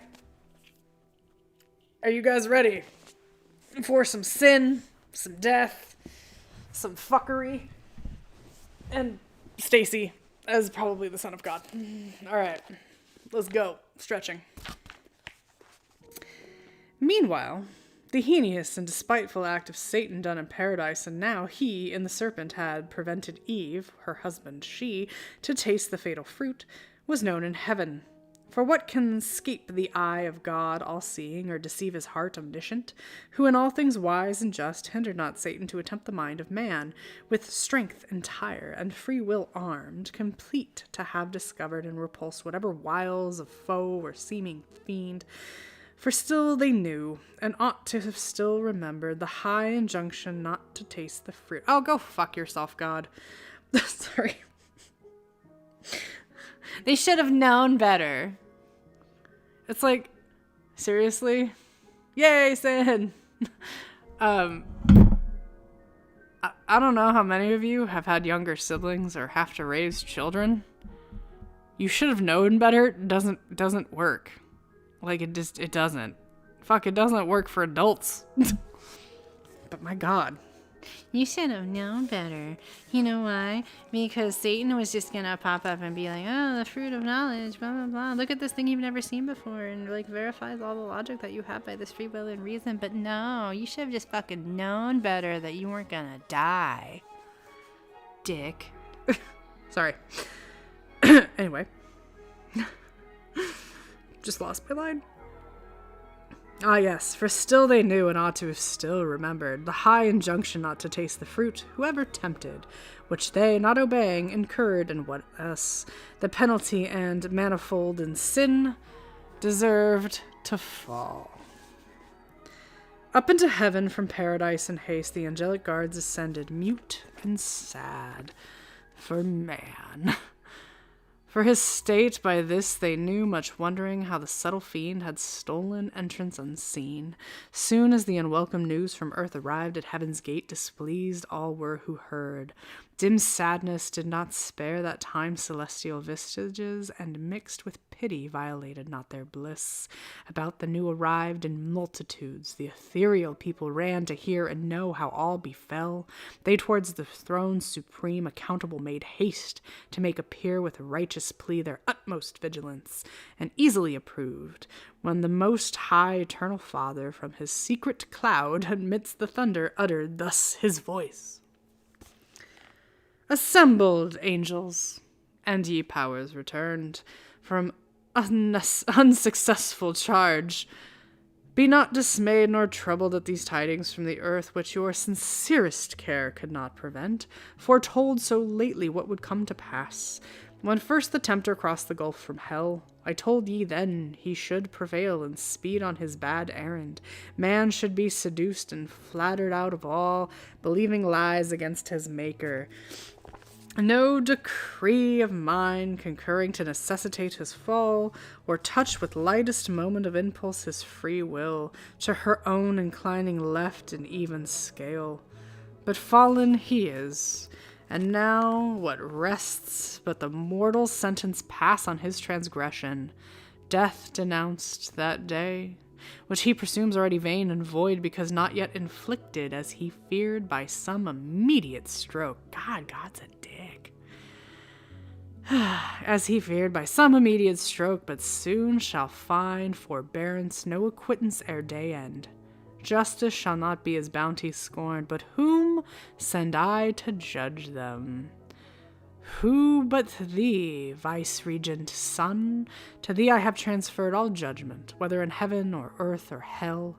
Easy it may be seen that I intend mercy colleague with justice, sending thee man's friend, his mediator, his designed both ransom and redeemer voluntary, and destined man himself to judge man fallen. So spake the Father, and unfolding bright toward the right hand of his glory, on the sun blazed forth unclouded deity. He full resplendent all his Father manifest, expressed, and thus divinely answered mild, as read by Stacy from marketing, for funsies. Father eternal, thine is to decree, mine both, and heaven and earth to do thy will supreme, that thou in me, thy Son beloved, mayest ever rest well pleased. I go to judge on earth these thy transgressors, but thou knowest whatever judged, the worst on me must light. When time shall be, for so I undertook before thee, and not repenting, this obtain of right, that I may mitigate their doom on me derived, yet I shall temper so justice with mercy, as may illustrate most them fully satisfied, and thee appease. Attendants none shall need, nor train where none are to behold the judgment, but the judged. Those two, the third best absent, is condemned. Convict by flight, and rebel to all law. Conviction to the serpent none belongs. Thus saying, form his radiant seat, he rose of high collateral glory. Him, thrones and powers, princedoms and dominions, ministrant accompanied to heaven gate, from whence Eden and all the coast and prospect lay. Down he descended straight. Speed of God's time counts not, though the swiftest minutes winged. Now was the sun in western cadence low from noon, and gentle airs due to their hour to fan the earth now waked, and usher in the evening cool, when he from wrath more cool came, the mild judge and intercessor both to sentence man. The voice of God they heard, now walking in the garden by soft winds brought to their ears, while day declined. They heard, and from his presence hid themselves among the thickest trees, both man and wife, till God approaching thus to Adam called aloud, Where art thou, Adam? Want with joy to meet my coming seen far off? I miss thee here. which when the Lord God heard without delay, to judgment he proceeded the accused. Wait, did I skip something? Aha! Missed a page. Sticky pages. Aha! I missed thee here, not pleased, thus entertained with solitude or obvious duty erewhile appeared unsought. Or come I less conspicuous, or what change absence thee, or what chance detains? Come forth. Such a dick mood. Oh, Adam, where are you? Don't you want to come say hi to me? Or is there something wrong? He came, and with him Eve, more loath, though first to offend, discountenanced both, and discomposed. Love was not in their looks, either to God or to each other, but apparent guilt and shame, and perturbation and despair, anger, obstinacy, and hate and guile. Once Adam, faltering long, thus answered brief. I heard thee in the garden, and of thy voice afraid, being naked, hid myself. To whom the gracious judge without revile replied, my voice thou oft hast heard and hast not feared, but still rejoiced. How is it now become so dreadful to thee that thou art naked? Who hath told thee? Hast thou eaten of the tree whereof I gave thee charge thou shouldest not eat? Daddy's not mad, he's disappointed. To whom thus Adam, sore beset, replied, O heaven, in evil strait this day I stand before my judge, either to undergo myself the total crime, or to accuse my other self the partner of my life, whose failing, while her faith to me remains, I should conceal, but not expose to blame be my compliant. But strict necessity subdues me, and calamitous constraint, lest on my head both sin and punishment, however insupportable, be all devolved. Though should I hold my peace, yet thou wouldst easily detect what I conceal. This woman whom thou madest to help me and gavest me as thy perfect gift.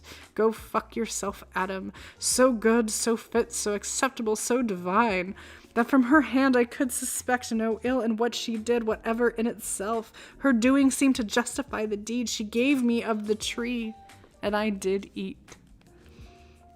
To whom the sovereign presence thus replied, was she thy God, that thou didst obey before his voice, or was she made thy guide, superior, or but equal, that to her thou didst resign thy manhood, and the place wherein God set thee above her made of thee, and for thee whose perfection far excelled hers in real dignity. Adorned she was indeed, and lovely to attract thy love, not thy subjection, and her gifts were such as under government well seemed, unseemingly to bear rule, which was why thy part and person hadst thou known thyself all right. So having said, he thus to Eve in few, say, woman, what is this which thou hast done?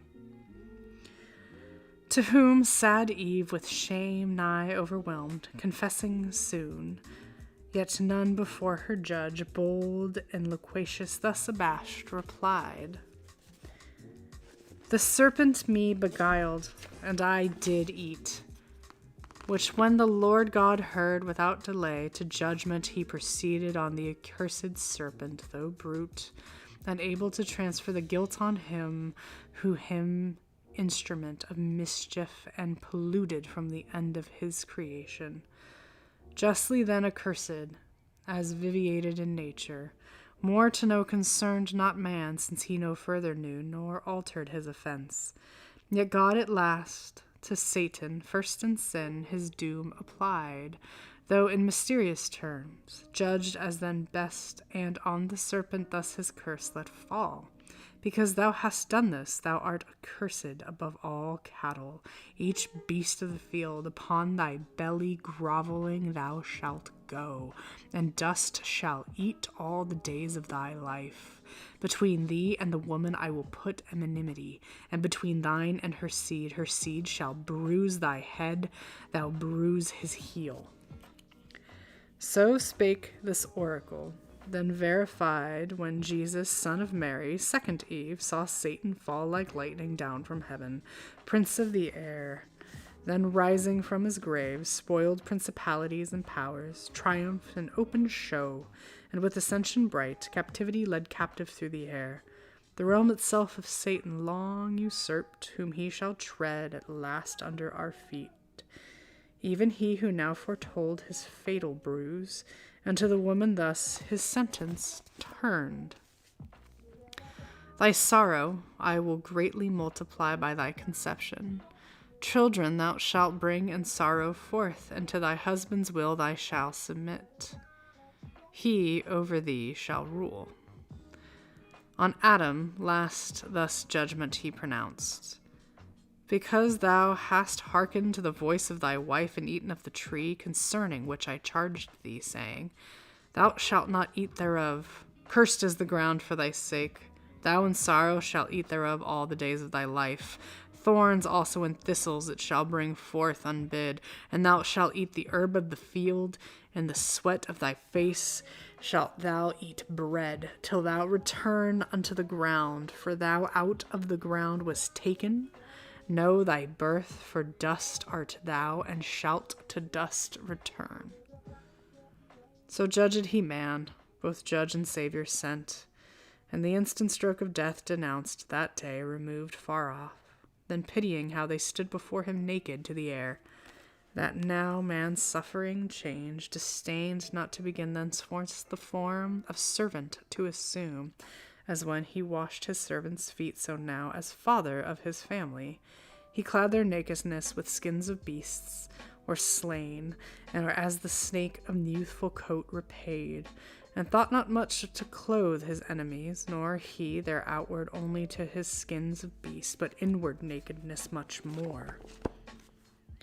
Approprious with his robe of righteousness, a ring covered from his father's sight. To him with swift ascent up he returned into the blissful bosom reassumed in glory of old.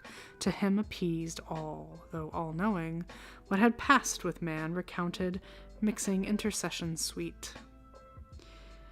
Meanwhile, ere thus we sinned and judged on earth, within the gates of hell sat sin and death.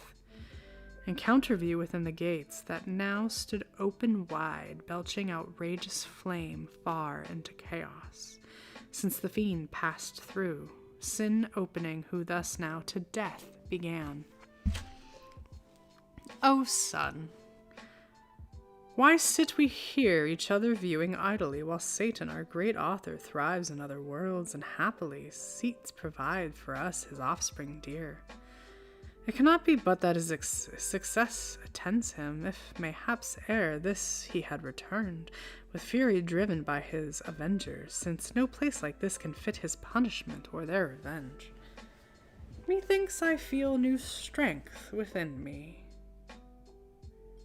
Wings growing, dominion given me large beyond this deep. Whatever draws on me, or sympathy, or some connatural force, powerful to greatest distance to unite with secret amenity things of like kind by secretest conveyance. Thou, my shade inseparable, must with me along, for death from sin no power can separate, but less the difficulty of passing back, stay his return perhaps over this gulf impassable, impervious. Let us try adventurous work, yet to thy power and mine not unagreeable, to found a path over this main from hell to the new world where Satan now prevails, a monument of merit high to all the infernal host, easing their passage hence, for intercourse or transmigration, as their lot shall lead. Nor can I miss the way so strongly drawn by this new-felt attraction and instinct. Whom thus the meager shadow answered soon. Go whither fate and inclination strong leads thee. I shall not lag behind, not ere the way thou leading. With such ascent I draw of carnage, prey innumerable, and taste the savor of death from all things that live. Nor shall I to work thou enterprisest be wanting, but afford thee equal aid. So saying with delight, he snuffed the smell of mortal change on the world, as when a flock of ravenous fowl, though many a league remote against the day of battle, to a field where armies lie encamped, come flying, lurid with scent of living carcasses deigned for death, the following day in bloody fight. So scented the grim feature, and upturned his nostril wide into the murky air, sagest of his quarry from so far. Then both them out hell gates into the waste-wide anarchy of chaos, damp and dark, flew diverse, and with power, and their power was great, hovering upon the waters. What they met, solid or slimy as in raging sea, tossed up and down, together crowded drove from each side, shoaling towards the mouth of hell, as when two polar winds, blowing adverse upon the Cronian sea, together drive mountains of ice that stop the imagined way beyond Pesora, eastward, to the rich Cathanian coast, the aggregated soil death, with his mace petrific, cold and dry, as with a trident smote, and fixed as firm as Delos floating once. The rest his look bound with Gorgonian rigor not to move, and with asphaltic slime, broad as the gate, deep to the roots of hell, and gathered beach they fastened, and the mole immense wrought on over the foaming deep, high arched a bridge of length prodigious, joining to the wall immovable of this now fenceless world, forfeit to death. From hence a passage broad, smooth, easy, inoffensive, down to hell. So if great things to small may be compared, Xerxes, the liberty of Greece to yoke, from Susa his Memnonian palace high came to the sea, and over Hellespont bridging his way, Europe with Asia joined, and scourged with many a stroke the indignant waves. Now had they brought the work by wondrous art pontifical, by ridge of pendant rock over the vexed abyss, following the track of Satan to the self-same place where he first alighted from his wing, and landed safe from out of chaos, to the outside bare of the round world. With pins of adamant and chains they made all fast, too fast they make, and the durable. And now in little space the confines met of empreen heaven and all this world. And on the left hand hell with long reach interposed, three several ways in sight, to each of these three places led, and now their way to earth had been descried, to paradise first tending, when behold Satan in likeness of an angel bright, betwixt the centaur and the scorpion steering his zenith, while the sun in Ares rose disguised he came. But those his children dear their parents soon discerned, though in disguise he, after Eve seduced, unminded slunk into the woods fast by, and changing shape to observe the sequel, saw his guileful act by Eve, though all unwitting, seconded upon her husband, saw their shame that sought vain conjectures. But when he saw descend the Son of God to judge them, terrified he fled, not hoping to escape, but shunned the present, fearing, guilty, what his wrath might suddenly inflict. That past returned by night, and listening where the hapless pair sat in their sad discourse and various plaint, thence gathered his own doom, which understood not instant, but a future time, with joy and tidings fraught. To hell he now returned, and to the brink of chaos, near the foot of this new wondrous pontifice, unhoped met who to meet him came, his offspring dear. Great joy was at their meeting, and at sight of their stupendous bridge his joy increased. Long he admiring stood, till Sin, his fair enchanting daughter, thus the silence broke. O parent, these are thy magnificent deeds, thy trophies which thou viewest as not thine own. Thou art their author and prime architect. For I no sooner in my heart divined, my heart which by secret harmony still moves with thine, joined in connection sweet, that thou on earth hadst prospered, which thy looks now so evidence, but straight I felt through distant from thee worlds between, yet felt that I must after thee with thy son, such fatal consequence unite us three. Hell could no longer hold us in her bounds, nor this unvoyageable gulf obscure detain from following thy illustrious track. Thou hast achieved our liberty.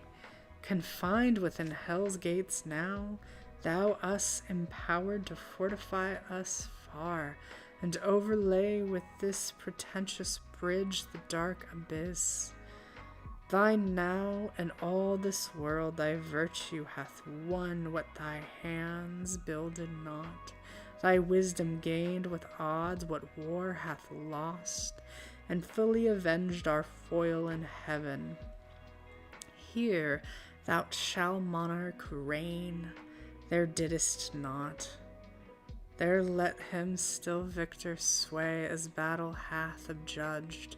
From this new world retiring by his own doom alienated, and henceforth monarchy with thee divide of all things parted by the imperial bounds, his quadrature from thy orbicular world, or try thee now more dangerous to his throne.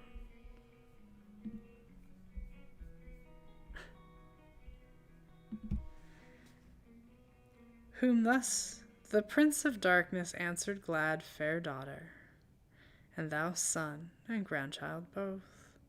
High proof you now have given to be the race of Satan, for I glory in the name of antagonist of heaven's almighty King. Amply have merited on me of all the infernal empire, and so near heaven's door triumphal with triumphal act have met. Mine with this glorious work, and made one realm, hell, in this world one realm, one continent of easy thoroughfare. Therefore, while I descend through darkness on your road with ease, to my associate powers, them to acquaint with the success, and with them rejoice. You too this way, among these numerous orbs, all yours, right down to paradise descend. There dwell and reign in bliss, thence on the earth dominion exercise, and in the air, chiefly on man, sole lord of all declared. Him first make sure your thrall, and lastly kill.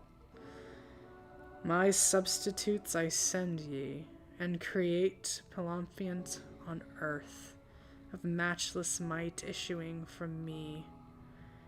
On your joint vigor now, my hold of this new kingdom all depends, through sin to death exposed by my exploit.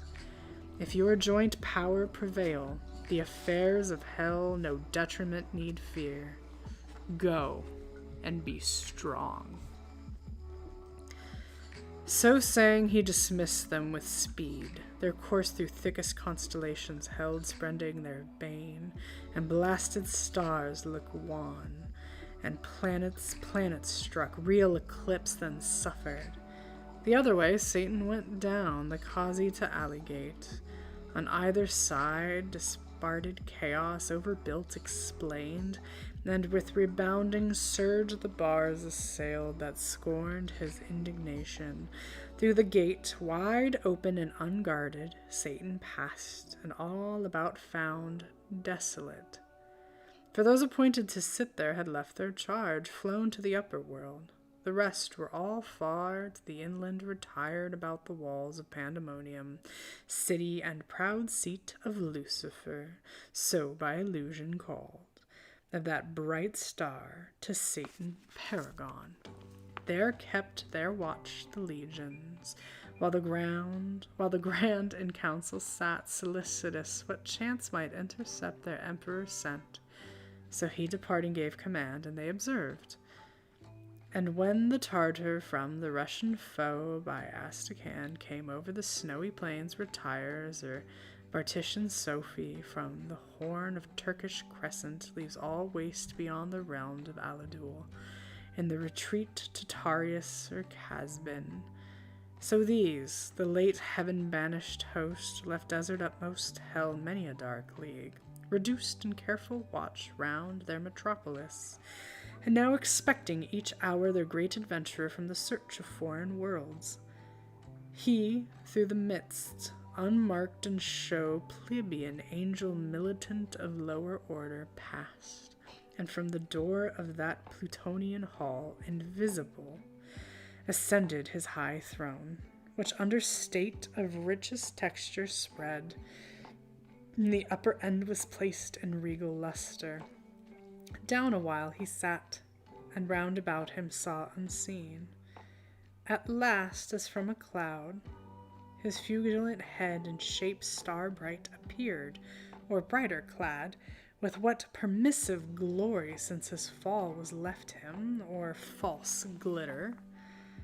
All amazed at that so sudden blaze, the Stygian throng bent their aspect, and whom they wished beheld their mighty chief returned. Loud was the acclaim. Forth rushed in haste the great consulting peers, raised from their dark divan, and with like joy congratulant approached him, who with hand silence, and with those words attention won.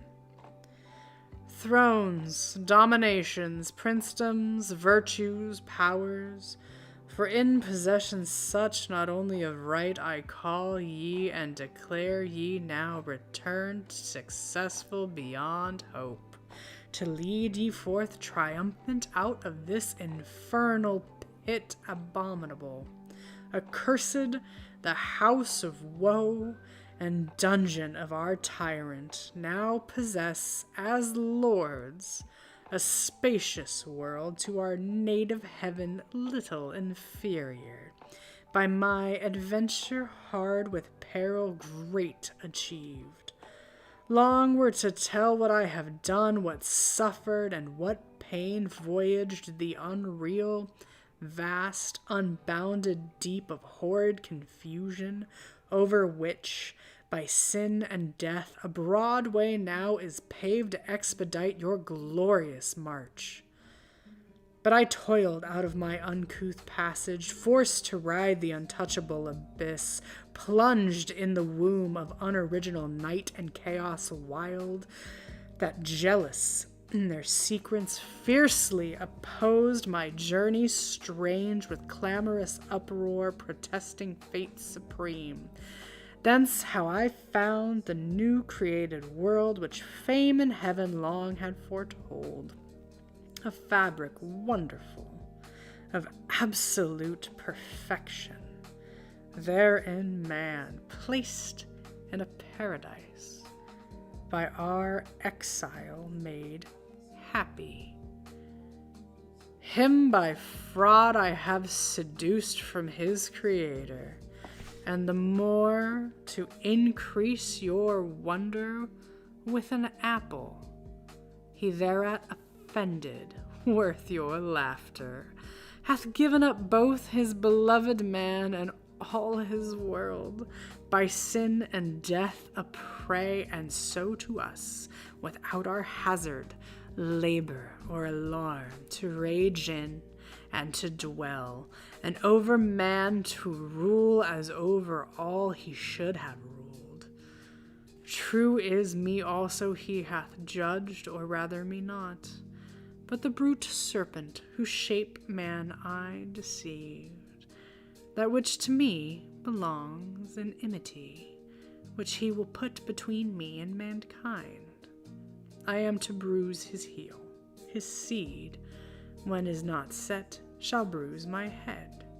A world who would not purchase with a bruise, or much more grievous pain, yet have the account of my performance. What remains, ye gods, but up and enter now into full bliss? So having said a while, he stood expecting their universal shout and high applause to fill his ears, when, contrary, he hears on all sides from innumerable tongues a dismal, universal hiss, the sound of public scorn. He wondered, but not long had leisure, wondering at himself now more. His visage drawn he felt to sharpen spare. His arms clung to his ribs, his legs entwining each other, still supplanted. Down he fell, a monstrous serpent, on his belly prone, reluctant but in vain. A greater power now ruled him, punished in the shape he sinned, according to his doom. He would have spoke, but hiss for hiss returned with forked tongue to forked tongue, and now were all transformed alike to serpents, all as accessories to his bold riot. Dreadful was the din of hissing through the hail, thick swarming now with complicated monsters, head and tail, scorpion and asp, as Vivina dire, Creates horned, Hydrus and Elops drear, and Dipassus, not so thick swarmed once the soil behopped with blood of Gorgon, or the isle of Fusia. But still greatest, he the midst now dragon grown, larger than whom the sun engendered in the Pythian veil on slime, huge Python. And his power no less he seemed above the rest still to retain. They all him followed, issuing forth to the open field, where all yet left of that revolted rout heaven fallen, and stations stood in just array, sublime with expectation when to see him triumph issuing forth their glorious chief. They saw but other sight instead, a crowd of ugly serpents. Horror on them fell, and horrid sympathy. For what they saw they felt themselves now changing. Down their arms, down fell both spear and shield. Down they as fast as the dire hiss renewed in the dire form, catched by contagion, like in punishment as in their crime. Thus was the applause they meant turned into exploding hiss, triumph to shame, cast on themselves from their own mouths. There stood a grove hard by, sprung up with their change, his will, who reigns above, to aggravate their penance, laden with fair fruit, like that which grew in paradise, the bait of Eve used by the tempter. On that prospect strange their earnest eyes they fixed, imagining for one forbidden tree a multitude now risen to work them further woe or shame, yet parched with scalding thirst and hunger fierce, though to delude them sent, could not abstain. But on they roiled in heaps, and up the trees climbing, sat thicker than their snaky locks that curled Megara. Greedily they plucked the fruitage fair to sight, like that which grew near the bituminous lake where Sodom flamed. This more delusive, not the touch, but taste deceived. They fondly thinking to allay their appearance with gust, instead of fruit chewed bitter ashes, which the offensive taste with spattering noise rejected. Off they essayed, hunger and thirst constraining, dragged as oft with hatefullest relish, withered their jaws with soot and cinders filled, so oft they fell into the same illusion, not as man whom they triumphed once lapsed.